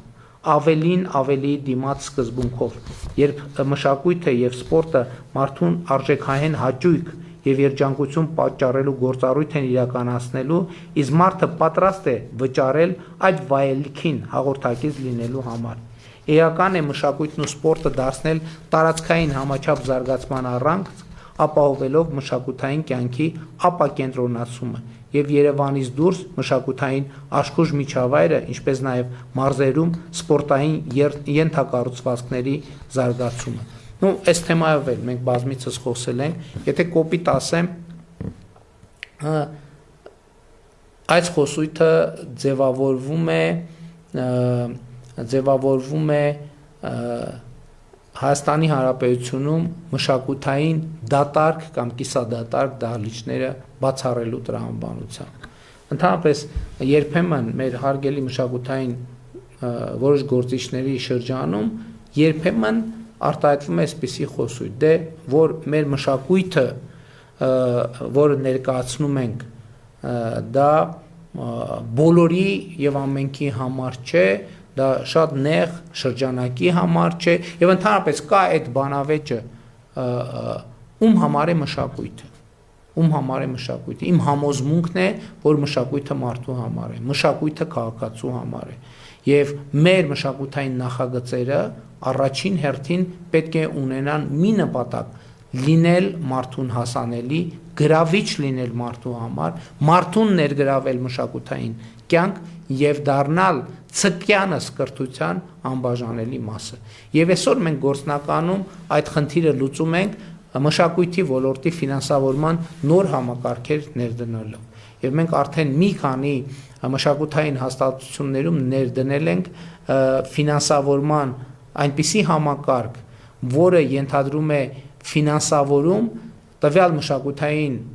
հաստատության կողմից վաճառված տոմսերի, այսինքն սեփական եկամուտներ գեներացնելու ընդունակության հետ, այսինքն ինչքանով են նրանք սեփական եկամուտներ գեներացնում տոմս վաճառում, որ նշանակում է մարդկանց են ներգրավում այդ մշակութային իրադարձությունների մեջ եւ ուրախ եմ արձանագրել, որ արդեն բազմաթիվ մշակութային հաստատություններ ունեն հաջողություններ եւ երբ որ մենք այս կապերը ստեղծում ենք, մեր մշակութային բազմաթիվ հաստատություններում էականորեն բարձրացել են աշխատավարձերը։ Այսօր մշակութային հաստատություններում եւ նկատի ունեմ այն մշակութային հաստատություններում, ովքեր այս համակարգի մեջ ներառվել են, եւ արվեստագետները եւ ղեկավար կազմը ստանում են աշխատավարձեր, որոնք աներևակայելի կարող են թվալ ընդամենը տարիներ առաջ։ Եվ սա շատ կարևոր է մշակույթի տնտեսականացման իմաստով, որովհետև մյուս կողմից նոր ֆինանսական հոսքերի մուտքը մշակութային համակարգ հնարավորություն է տալիս, որ մշակույթը, մշակութային հաստատությունները Հայաստանի Հանրապետությունում զարգանան, ավելի մրցունակ դառնան, թե ներհայաստանյան եւ թե միջազգային իմաստով, եւ մենք այս նույն տրամաբանությունն ենք պատկերացնում նաև սպորտի դեպքում, որովհետև սպորտը նույնպես պետքա գրավիչ լինի հանդիսատեսի համար, իհարկե տարբեր մարզաձևեր տարբեր պոտենցիալ ունեն, բայց մեր խնդիրն այն է, որ այդ պոտենցիալը ավելացնենք։ Ես ուզում եմ ուշադրություն հրավիրեմ հետևյալ հանգամանքի վրա։ Մենք չենք դնում մշակույթի կամ սպորտի ինքնաֆինանսավորման խնդիր։ Մենք այդ խնդիրը չենք դնում։ Մենք ասում ենք, որ կառավարությունը պատրաստ է այնքան ավելացնել ֆինանսավորումը, ինչքան օրինակ մշակութային հաստատությունները իրենք կավելացնեն իրենց ֆինանսավորումը, այդ թվում մշակութային շուկայում ակտիվ գործունեություն մատուցելով եւ իրեն ծառայություններ, որովհետեւ մշակույթը նույնպես ծառայություն է։ Սա շատ կարեւոր է արձանագրել։ Ցանկացած մշակույթ ծառայություն է եւ նույնիսկ դասական մշակույթը, որը մենք այսօր մի քիչ երկնային ենք եւ ոչ թե հողեղեն ենք ընկալում, ժամանակին ինքը ստեղծվել է հենց որպես ծառայություն։ Ժամանակին ինքը ստեղծվել է հենց որպես տնտեսական գործունեության արգասիկ։ Սա շատ կարևոր հանգամանք է մշակույթի տնտեսականացման մեր գաղափարախոսությունը, մեր պատկերացումը հասկանալու համար։ Հաջորդ կետը մեր նախընտրական ծրագրի կոչվում է առողջ ապրելակերպ։ Առողջ ապրելակերպը ոչ միայն առողջությունը պահպանելու, այլև երջանկության եւ բարեկեցության համար էական գործոն է։ Այն ներառում է առողջ սննդակարգը, ֆիզիկական ակտիվությունը, ֆիզիկական կուլտուրան եւ զանգվածային սպորտը։ Քաղաքացիական պայմանագիր կուսակցության ձևավորած խորհրդանական մեծամասնությունը եւ կառավարությունը կխրախուսեն առողջ ապրելակերպը եւ դրան ուղղված ծրագրեր կիրականացնեն, խթանելով հատկապես սպորտով զբաղվելը երեխաների շրջանում։ Յուրաքանչյուր դպրոցահասակ երեխա պետք է ունենա հնարավորություն զբաղվելու սպորտով իր նախասիրությամբ։ Իհարկե, այս վերջին կետը արդեն անդրադարձա մշակույթի հատվածում եւ միջոցառումների հատվածում էլ կանդրադառնամ, մենք լայնորեն եւ դպրոցների եւ մանկապարտեզների շրջանակներում, բայց նաեւ Հայաստանում մշակութային եւ սպորտային ենթակառուցվածքը զարգացնելու ենք եւ սա առողջ ապրելակերպը մեր պատկերացմամբ կարևորագույն ուղղություններից մեկն է մեր հանրային կյանքի։ Հաջորդ կետը սոցիալական համերաշխությունն է։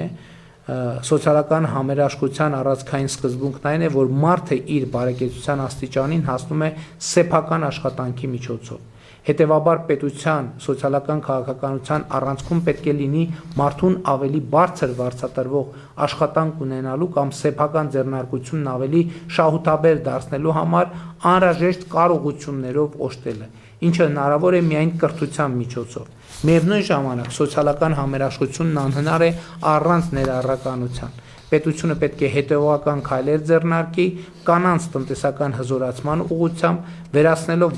բոլոր այն խոչընդոտները, որոնք խանգարում են կանանց լիարժեք ներգրավվածությանը աշխատասյուկայում, ձեռնարկատիրության եւ պետական կառավարման մեջ։ Պետությունը պետք է երաշխավորի նաեւ հավասար հնարավորություններ եւ հասանելի միջավայր հասարակության բոլոր խմբերի, այդ թվում հաշմանդամություն ունեցող անձանց եւ ավագ սերնդի ներկայացուցիչների համար, որպեսզի նրանք կարողանան իրացնել իրենց տաղանդն ու ներուժը կրթության եւ աշխատանքի մեջ։ Ներառականության հայեցակարգի կարևոր բաղադրիչ է նաեւ թոշակառուների տնտեսական ակտիվության ապահովումը։ Կարևոր է այն գիտակցումը, որ որևէ անձ միայնակ չի կարող հասնել բարեկեցության։ Դրան նպաստում են հանրային տարբեր ենթակառուցվածքներ, ինչպես նյութական, այնպես էլ ոչ նյութական։ Սա նշանակում է, որ ցանկացած անձ պատասխանատու է հանրության առջև եւ այդ պատասխանատվությունն իրականացնում է աշխատանքով, այդ թվում հարկեր վճարելով։ Սիրելի ժողովուրդ, սիրելի քաղաքացիներ, ընդհանրապես պետք է պատասխանել մի հարցին։ Մարդկանց լավ ապրելը մեր մեծագույն նպատակներից մեկն է, դա կոչվում է բարեկեցություն։ Որն է լավ ապրելու միջոցը։ Լավ ապրելու միջոցը աշխատելն է։ Ուրիշ լավ ապրելու միջոց պարզապես գոյություն չունի։ Համենայն դեպս օրինական միջոց գոյություն չունի եւ անօրինական միջոցներով էլի հնարավոր չէ լավ ապրել, որովհետեւ լավ ապրելու կարևոր կոմպոնենտներից է նաեւ այդ հոգեկան հանդարտությունը եւ հանգստությունը։ Եթե որ մեկը ապօրինի ճանապարհով է լավ ապրում կամ փորձում լավ ապրել, ակնհայտ է, որ ինքը քունը կորցնելու է եւ սա չի կարող համարել լավ ապրել։ Հիմա, բայց ոչ բոլոր աշխատանքներն են ցավոք բերում եւ հանգեցնում լավ ապրելու։ Հետեւաբար ո՞նց պետք է մարդը լավ ապրի։ Մեր ընկալումն այն է, որ պետությունը պետք է մարդուն աջակցի, քաջալերի, որպեսզի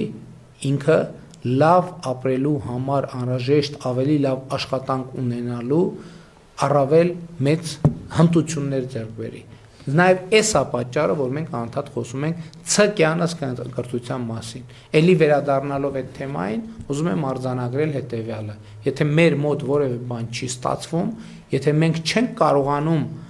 հասնել այնպիսի աշխատանքի, որը մեզ կհասցնի առավել բարեկեցության ավելի բարձր մակարդակի, ուրեմն մենք պետքա անդրադառնանք մեր գիտելիքին, մեր հմտություններին, մեր կրթությանը, անհրաժեշտության դեպքում գնալ վերապատրաստման եւ վերամասնագիտացման ճանապարհով եւ պետությունը այստեղ է, որ առաջին հերթին պետք է օգնի քաղաքացիներին ամենատարբեր ծրագրերով։ Ես էլի ուզում եմ ասել, չկա լավ ապրելու տարբերակ առանց աշխատանքի։ Ընդ որում աշխատանք ասելով ես ձեզ վերջերս մի հետաքրքիր բան եմ նկատել, երբ որ մարդուն ասում են աշխատանք ունեք, շատ հաճախ մարդիկ ասում են չէ, չեմ աշխատում, հետո խոսակցության ընթացքում պարզվում է, որ իրենք ասենք օրինակ, իրենք ունեն ինչ-որ բիզնես։ Եվ տարօրինակ կերպով մարդիկ այդ բիզնեսը աշխատանք չեն համարում, մինչդեռ ընդհակառակը հենց բիզնեսը աշխատանք է, զբաղվածություն է բառացիորեն, եւ այստեղ էլ սոցիալ հոգեբանական մի նրբություն կա, որը դեռ պետք է հասկանալ։ Իսկ որ աշխատանքում եւ բիզնեսում հաջողությունը կապված է անհատական հմտությունների հետ, ես օրինակ դա ընկալում եմ հետեւյալ տրամաբանությամբ եւ պատկերով։ Ասենք օրինակ մենք շատ ենք տեսնում, որ նույն փողոցի վրա իրար կողմ գործում են կրպակներ, խանութներ եւ շատ հաճախ մենք արտաքին տեսքից արդեն հասկանում ենք եւ հետագա ուսումնասիրությունից էլ պարզում ենք, որ այս մի կրպակի գործերը լավ են, այս մյուս կրպակի գործերը վատ են։ Այս մի կրպակը զարգանում է, կողքին անմիջապես գտնվող կրպակը ընդհակառակը գնում է քայքայման եւ փակման ճանապարհով։ Նույն փողոցը, նույն տարածքը, նույն երկիրը, նույն համակարգը, նույն հաճախորդները։ Իսկ ի՞նչն է պատճառը, որ կպած, ես համոզված եմ, որ դուք եք ձեր թաղամասերում, ձեր մոտակայքում նայեք եւ կտեսնեք այդպիսի իրավիճակներ, որ իրար կպած երկու կրպակ կամ խանութ բոլորովին տարբեր իրավիճակներում են եւ իրադրություններում են։ Ինչն է դրա պատճառը։ Դրա պատճառը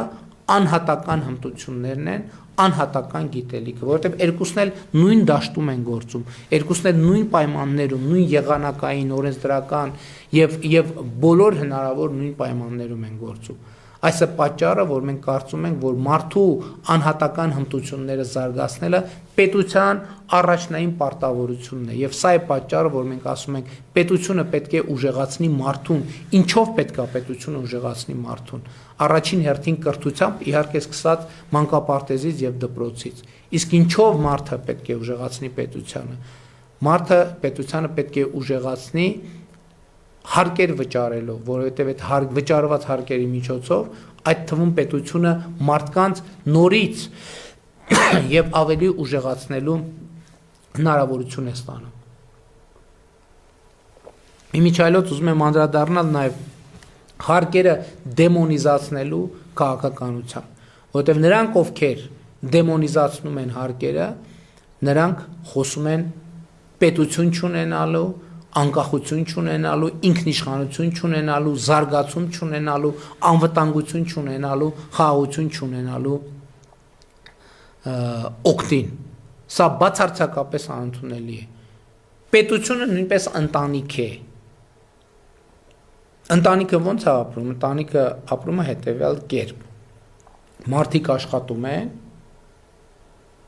իրենց աշխատածը ինչ որ մի հատված օգտագործում են նեղ անձնական կարիքների համար, մյուս հատվածը դնում են ընտանեկան բյուջե։ Եվ ինչքան ընտանեկան բյուջե գումար է մտնում, այդքան ավելի լավ ապրում է այդ ընտանիքը։ Նույնն էլ պետությունն է, ոչ մի տարբերություն։ Եվ հետևաբար, ինչքան շատ ենք մենք ներդրում պետական բյուջե, այնքան ավելի մեծանում է մեր բարեկեցությունը։ Ես էլի ու էլի ուզում եմ կրկնել իմ անձնական համոզմունքը եւ դա ակնհայտ է կարծում եմ։ Մարդու բարեկեցությունը առաջին հերթին կախված է ոչ թե նրանից, թե ինքը իր անձնական բարեկեցության համար ինչքան փող է ծախսում, մեզնից յուրաքանչյուրի անձնական բարեկեցությունը կախված է նրանից, թե Հայաստանի Հանրապետության պետական բյուջեն ինչքան փող է ծախսում յուրաքանչյուրի բարեկեցության համար։ Դրա ակնհայտ օրինակը, օրինակ, առողջության ապահովագրությունը։ որը արդեն կայացած իրողություն է Հայաստանի Հանրապետությունում։ Էլի բերում եմ շատ հայտնի եւ իմ սիրած օրինակը։ Մեզնից յուրաքանչյուրը չի կարող ինքը իր համար ճանապարհ կառուցել։ Ճանապարհները, որը մենք կառուցում ենք, բոլորի համար է, բայց մեզնից յուրաքանչյուրի համար է։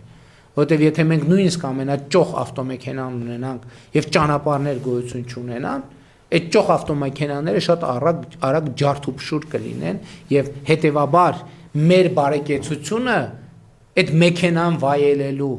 կախված առաջին հերթին կախված չի նրանից, թե մենք ինչքան ենք գումար ծախսում մեր անձնական բարեկեցության համար, որտեղ մենք անձնական բարեկեցության համար ինչ որ մեկը, չգիտեմ, ինչ արժեն այդ մեքենաները, ասենք մեծ գումար է ծախսել եւ իր համար առելա, չգիտեմ, ինչ, Bentley է առել կամ Maybach է առել։ Բայց իր բարեկեցությունը կախված չի դրանից, որովհետեւ այլ կախված է նրանից, թե պետությունը գումար ծախսել է որակյալ ճանապարհ ունենալու համար։ Եթե չկա որակյալ ճանապարհ, ուրեմն այդ մարդը, այդ Maybach-ը կամ չգիտեմ, ուրիշ ով ինչ մեքենա նախընտրում, ով ինչի հնարավորություն, ոչ մեկ չի կարող վայելել։ Սա է ամենապարզ պրիմիտիվ օրինակը։ Պատկերացրեք, մարդը ունի հնարավորություն ձեռք բերել S-դասի Mercedes, բայց երկրում չկան ճանապարհներ։ Այդ Mercedes-ը շատ արագ քարուքանդ կլինի։ Կամ ես միշտ այդ օրինակն եմ բերում, ասում եմ պատկերացրեք մի մարդ հսկայական առանձնատուն է կառուցել։ Ճոխ առանձնատուն է կառուցել։ Արդյոք ինքը իր բարեկեցության համար ծախսել է հսկայական գումար, բայց արդյոք նա հենց դրանից է առաջին հերթին կախված իր բարեկեցությունը։ Ոչ, որովհետև եթե օրինակ պետությունը գումար ծախսած չծախսի եւ կոյուղի գոյություն չունենա, այդ մարդը այդ դղյակում չի կարող բարեկեցիկ ապրել։ Եթե պետությունը գումար չծախսի եւ ջրագծեր գոյություն չունենան, այդ մարդը այդ դղյակի մեջ չի կարող բարեկեցիկ ապրել։ Եթե պետությունը գումար չծախսի էներգամատակարարման եւ գազամատակարարման համակարգեր անցկացնելու վրա, այդ մարդը չի կարող բարեկեցիկ ապրել։ Եթե պետությունը գումար չծախսի ճանապարհներ կառուցելու համար, այդ մարդը այդ դղյակում չի կարող բարեկեցիկ ապրել։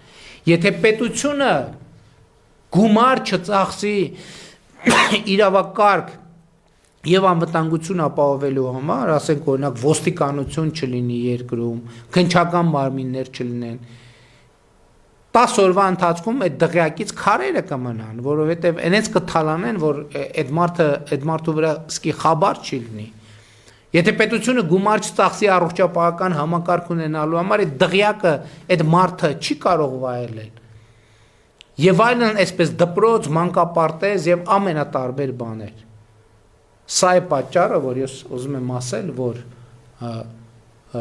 մարդու բարեկեցությունը հետեւաբար առաջին հերթին կախված է ոչ թե նրանից, թե ինքը իր բարեկեցության համար ինչքան գումար է ծախսում, այլ կախված է նրանից, թե պետությունը այդ մարդու բարեկեցության վրա ինչքան գումար է ծախսում։ Եվ իմիջիայլոց ուզում եմ հետեւյալն էլ ընդգծել, շատ խոսվում է փոքր եւ միջին բիզնեսի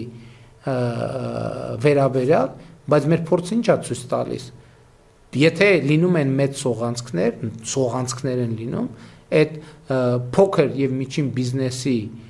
հարկային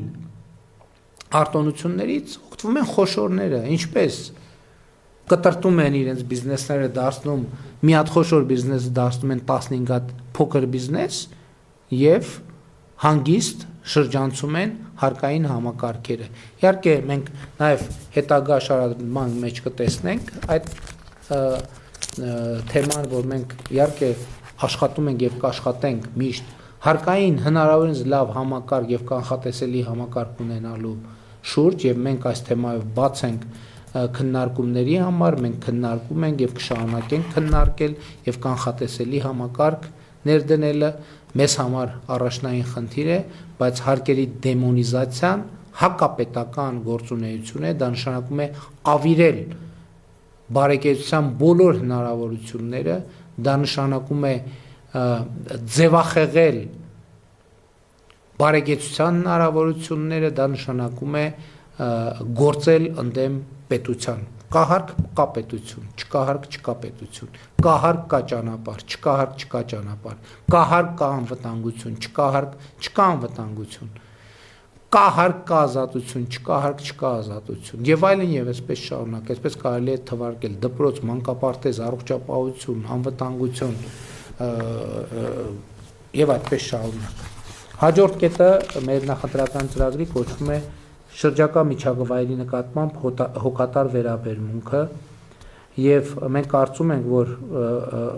շրջակա միջավայրի նկատմամբ հոգատար վերաբերմունքը եւ կոշտ թափոնների խելացի կառավարումը հանրային կյանքի հարմարավետության, բարեկեցության, երջանկության, առողջության կարևոր պայմաններ են։ Բնության նկատմամբ խնամքը, կենսաբազմազանությունը պետք է լինեն պետական եւ հանրային ուշադրության կենտրոնում։ Կներդրվի կոշտ թափոնների շրջանաձև կառավարման համակարգ, հիմքում ունենալով Լիտվայի եւ եվրոպական մի շարք այլ երկրների հաջողված փորձը, հանքարդյունաբերության ոլորտում քայլ առ քայլ ստանդարտները կհամապատասխանեցվեն միջազգային լավագույն փորձին։ Հաջորդ կետը վերաբերվում է ջրին, եւ ես ասել եմ, որ ջրային խնդիրները մեզ համար առաջիկա 5 տարում լինելու են 5 առաջնահերթությունների մեջ եւ ես նույնիսկ այդ հարցը համեմատության մեջ եմ դնում խաղաղության օրակարգի հետ։ Իսկ մեր նախընտրական ծրագրում հարցը ձևակերպված է այսպես. ջուրը ուրախության եւ երջանկության համոզիչ սիմվոլներից է։ Միջալոց նկատել եք, որ այդ թվում մեր վարդավառի ավանդույթները ենթադրում են, որ իսկապես ջուրը մեր իրականության մեջ ուրախության եւ երջանկության սիմվոլներից է։ Եվ դրա հասանելիության, ջրի հասանելիության շարունակական աճը պետք է դառնա Հայաստանի Հանրապետության բնակիչների ուրախության եւ երջանկության ամենահամոզիչ արտահայտությունը։ Առաջիկա հնգամյակում առանձնահատուկ ուշադրություն կդարձվի խմելու եւ ոռոգման ջրի կուտակմանը, կորուստների նվազեցմանը, ջրախնայող տեխնոլոգիաների ներդրմանը, ջրի հասանելիության ընդլայնմանը։ Հատուկ ուշադրություն պետք է դարձվի նաև ջրի նկատմամբ խնայող եւ հոգատար հանրային վերաբերմունքի եւ վարքականոնի ձևավորմանը, այդ թվում կրթական համակարգի միջոցով։ Երկարաժամկետ հեռանկարում պետք է բացառել օգտագործված ջրի առանց մաքրման բաստողումը բնություն։ Հանրապետության բոլոր բնակավայրերում կան ջրային խնդիրներ, եւ մենք ասում ենք, որ այդ ջրային խնդիրները մեր առանձնահատուկ ուշադրության կենտրոնում են լինելու 3 հիմնական ուղղություններով՝ խմելու ջուր, որտեղ մենք պետք է ապահովենք երկարաժամկետում 24 ժամյա ջրամատակարարում, ոռոգման ջուր, մենք պետք է լայնորեն ընդլայնենք ոռոգելի տարածքները մեր երկրում եւ իհարկե շատ կարևոր է արձանագրել, որ երկարաժամկետ հեռանկարում պետք է բացառել օգտագործված ջրի առանց մաքրման բաստողում բնություն։ Այսինքն օգտագործված ջուրը պետք է մաքրվի, նոր բաց թողնվի բնություն եւ սա է կարևորագույն պայմաններից մեկը մեր երկրում ջրային խնդիրները ապահովելու։ Իհարկե լավ լուրն այն է, որ Հայաստանի Հանրապետության լեռնաշխարհում բավարար չափով ջրային ռեսուրսներ հիմա այս տարվա եղանակն է դա ցույց տվեց, ձևավորվում են։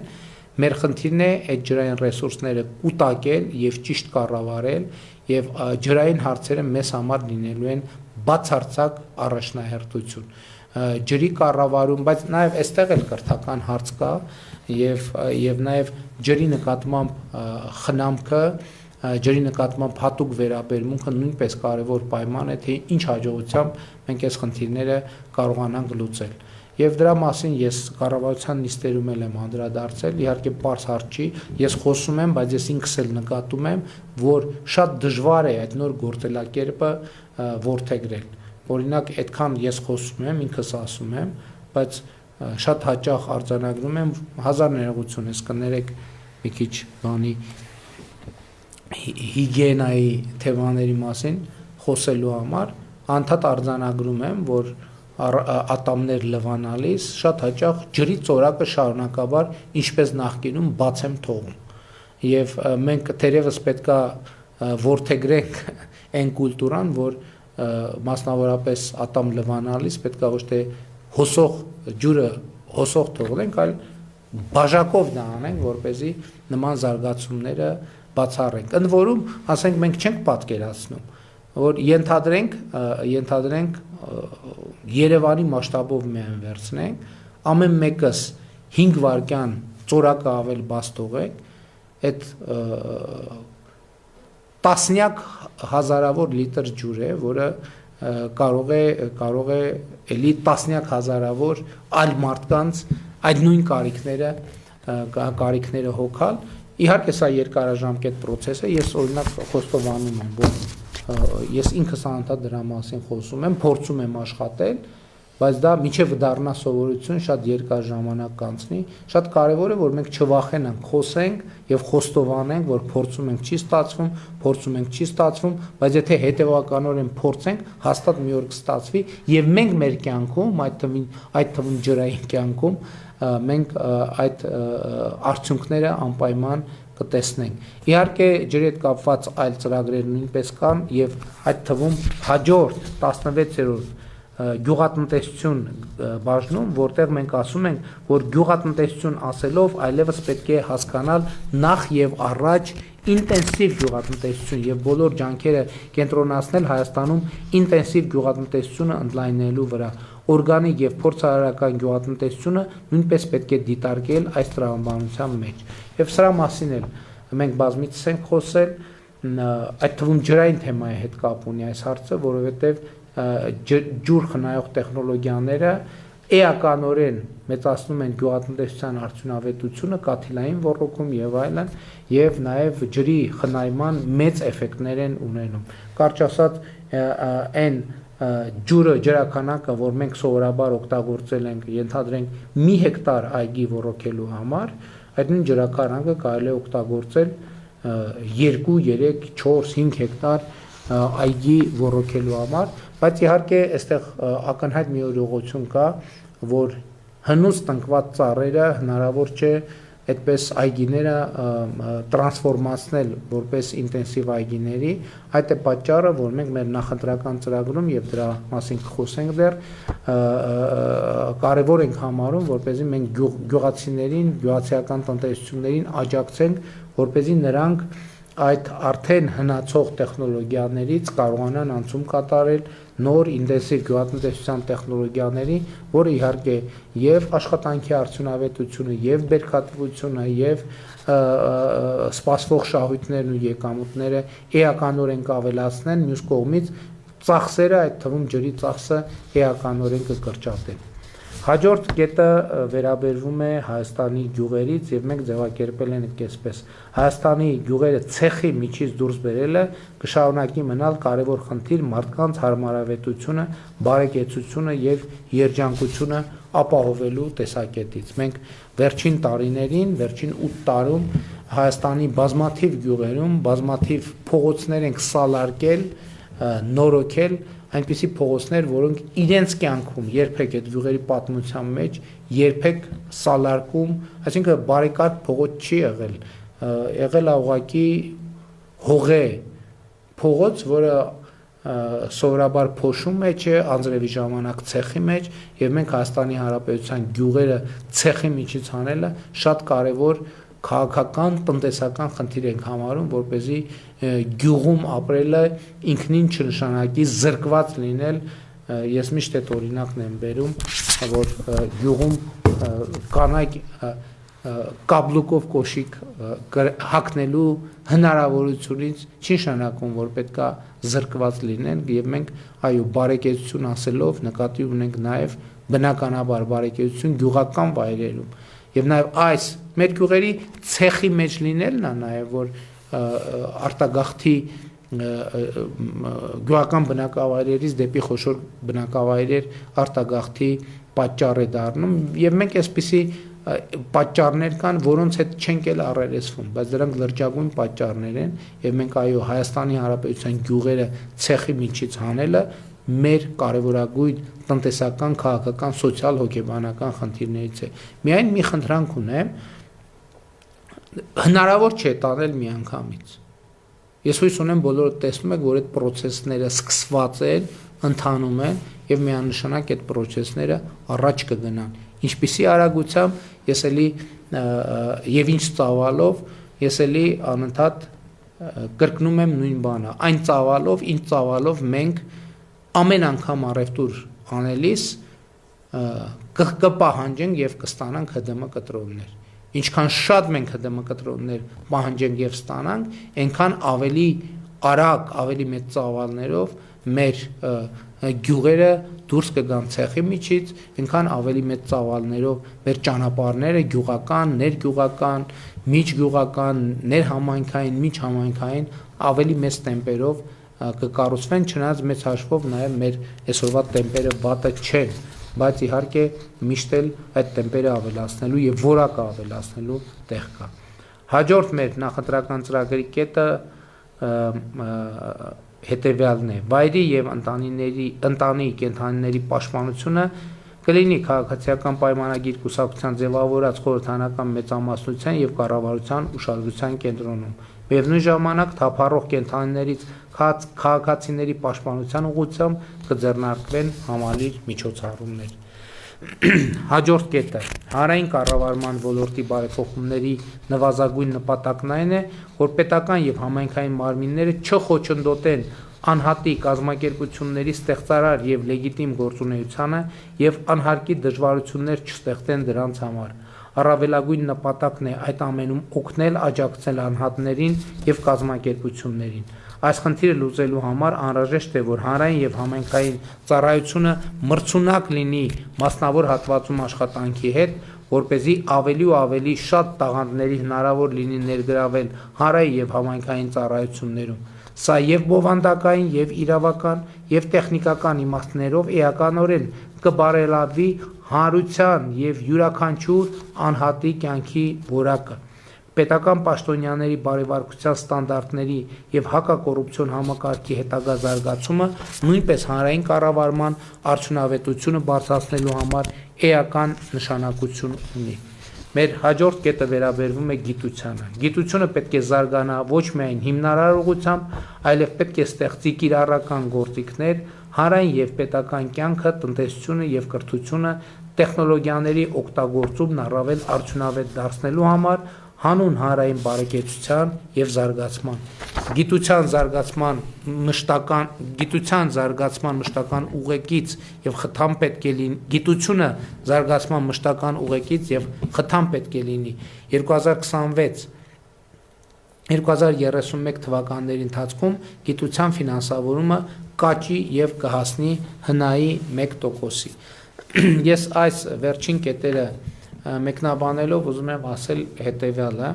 ընդհանրապես ակնհայտ է, որ քաղաքացիների կյանքը առաջին հերթին կախված է,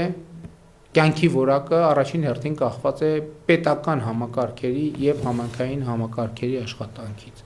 Ինչքան որակյալ է պետական համակարգի աշխատանքը, այնքան որակյալ է քաղաքացիների կյանքը։ Սա աքսիոմա է, սա կարծում եմ ակնհայտ է։ Հիմա որպեսզի պետական համակարգի աշխատանքը լինի որակյալ, պետք է պետական համակարգում աշխատեն հնարավորինս որակյալ կադրեր։ Որպեսզի պետական համակարգում աշխատեն հնարավորինս որակյալ կադրեր, պետական համակարգում աշխատանքը պետք է գրավիչ լինի լավ եւ բարձր որակավորում ունեցող մասնագետների համար։ Որպեսզի լավ եւ բարձր որակավորում ունեցող մասնագետների համար պետական աշխատանքը լինի գրավիչ, պետական համակարգում վարձատրությունները պետք է լինեն մրցունակ մասնավոր հատվածի հետ։ Եվ սա շատ կարևոր արձանագրում է։ Ասենք օրինակ մենք եղել են դեպքեր, երբ որ բարձր որակավորում ունեցող մարդկանց հրավիրել են պետական համակարգում աշխատանքի։ Մարդը հստակ ասել է, որ ինքը մեծ պատիվ կլինի իր համար ծառայել պետությանը եւ ժողովրդին, բայց այդ եղած աշխատավարձերի պայմաններում ինքը չի կարող դա անել օբյեկտիվ պատճառներով, որովհետեւ ինքը օրինակ ամիսը այսքան վարկ ունի վճարելու եւ ինքը համարել է, որ ինքը ունի այնպիսի աշխատանք, որ կարող է իր ընտանիքի համար այդպիսի ծախսեր անել։ Բայց հիմա եթե իր աշխատանքը փոխի, ինքը չի կարող այդ վարկերը սպասարկել։ Իսկ պետական համակարգում շատ թե քիչ մրցունակ, թեկուզ նեղվելով այդ խնդիրը լուծելու հնարավորություն տվող աշխատավարձեր չկան։ Եվ ես սա ասում եմ հատուկ այն բարեփոխումները, որ մենք անում ենք պետական համակարգում, կատարողականի հիման վրա վարձատրության համակարգը ներդնելու համար, սիրելի հայրենակիցների, վերջո եկեք արձանագրենք, որ այդ որոշման շահառուն առաջին հերթին դուք եք Հայաստանի Հանրապետության յուրաքանչյուր քաղաքացի, եւ ինչքան որակյալ լինի պետական համակարգի աշխատանք, այնքան ավելի շատ օգուտներ կստանաք դուք։ Եվ ես էլի ուզում եմ բերել առողջության ապահովագրության համակարգը։ Եվ որ ես անցյալ տարի արդեն դուք գիտեք, որ առողջության ապահովագրության համակարգը մենք պետք է ներդնեինք, չեմ հիշում կոնկրետ երբ, բայց պլանավորված էլ ավելի վաղ, բայց անդադ չէր ստացվում ամենատարբեր պատճառներով։ Երբ որ մենք նախորդ տարի ներդրեցինք առողջության ապահովագրության համակարգը, ներողություն, կատարողականի հիման վրա վարձատրության համակարգը, դա ինձ լրացուցիչ վստահություն տվեց, որպեսզի ես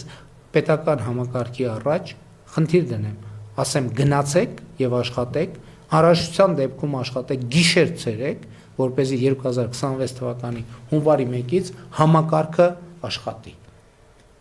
Եվ ել եմ ասում, այդ համակարգը պետք է հնարավորություն տա պետական պաշտոնյային լինել գերկենտրոնացած իր աշխատանքի վրա, գերկենտրոնացած, եւ որևէ մեկը, որևէ բան չպետք է շեղի պետական պաշտոնյային իր աշխատանքից, այդ թվում հազար ներողություն ընտանիքի անդամները եւ ընտանիքի փոքր եւ ամենօրյա հոգսերը։ Պաշտոնյան պետքա կենտրոնացած լինի իր աշխատանքի վրա, որպեսզի իր առջև դրված խնդիրները լուծի։ Իսկ այդ լուծված խնդրից ով է շահում, շահում է Հայաստանի Հանրապետության քաղաքացին։ Եվ դրա ամենավառ օրինակը առողջության ապահովագրության համակարգն է, եւ ես ուրախությամբ եմ արձանագրում, որ այսօր Հայաստանի Հանրապետության 100,000-ավոր քաղաքացիներ վայելում են առողջության ապահովագրության համակարգը, եւ առողջության ապահովագրության համակարգի համընդհանուր համակարգի ներդրման գործում իհարկե այս հանրային կառավարման ոլորտում մեր իրականացրած բարեփոխումները ունեն շատ էական եւ շատ կոնկրետ նշանակություն։ Իսկ ընդհանուր առմամբ նաեւ մենք վերջին տարիներին գիտության ֆինանսավորումը էականորեն բարձրացրել ենք, մեծացրել ենք եւ մենք նաեւ գիտության գործիքները մտադիր ենք ավելի ու ավելի շատ օգտագործել հանրային կառավարման տիրույթում, որովհետեւ մենք ուզում ենք, որ մեր գիտությունը շարունակական զարգանա, որպեսզի այդ թվում կառավարությանը եւ տնտեսությանը փորձագիտական եւ պրակտիկ տեխնոլոգիական կոնկրետ լուծումներ առաջարկի, սրա համար գիտությունը պետք է ֆինանսավորվի եւ մենք մտադրված ենք առաջիկա հնգամյակի ընթացքում հասնել գիտության ֆինանսավորումը հնայի 1% հասցնելու նպատակին։ Իհարկե այստեղ շատ կարևոր է, որ այդ ներդրումները լինեն ճշգրիտ, որպեսզի գիտության ֆինանսավորումը ինքը ուղղակի կամ անուղղակի բերի պետական նոր եկամուտներ Հայաստանի Հանրապետության պետական բյուջեի համար, որպեսզի այս ֆինանսավորման արդյունքում պետությունը, հանրությունը ոչ թե կորցնի, այլ շահի։ Եվ ես համոզված եմ, որ մենք հենց այդպես էլ կվարվենք։ Եվ ի վերջո մեր ուրեմն տեքստային, խոսույթային հատվածը հաջորդ կոչվում է տնտեսական զարգացումը պետական շահ։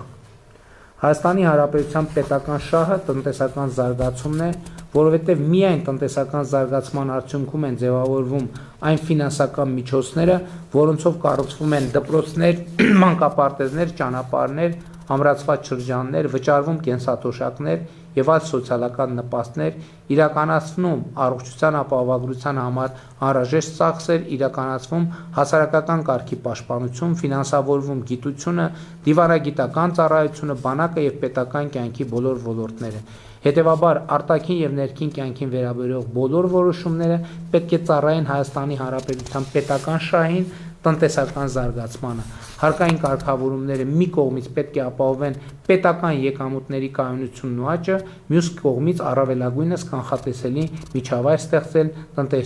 տնտեսվարողների համար։ 26-2031 թվականների ժամանակահատվածում հարկային օրենսգիրքը փոփոխության կենթարկվի տարեկան առավելագույնը 1 անգամ, ինչպես նաև միջոցներ կձեռնարկվեն հարկային օրենսգիրքը հնարավորինս կանխատեսելի դարձնելու ուղղությամբ։ Քաղաքացիական պայմանագիր կուսակցության ձևավորած կառավարությունը եւ խորհրդարանական մեծամասնությունը քննարկումներ կսկսեն այս ուղղությամբ գաղափարի իրատեսականությունը գնահատելու համար։ Եթե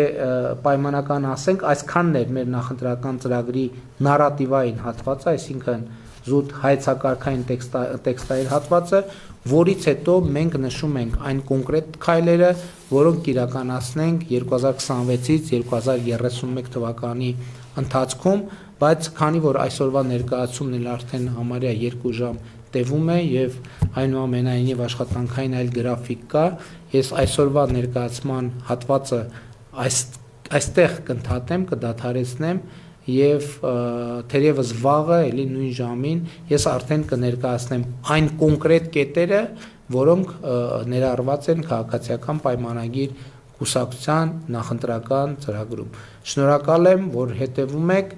եւ սիրում եմ բոլորին, լավ եղեք, միջնոր հանդիպում։ Հավանիչ տեսանյութը եւ բաժանորդագրվիչ նորությունները բաց չթողնելու համար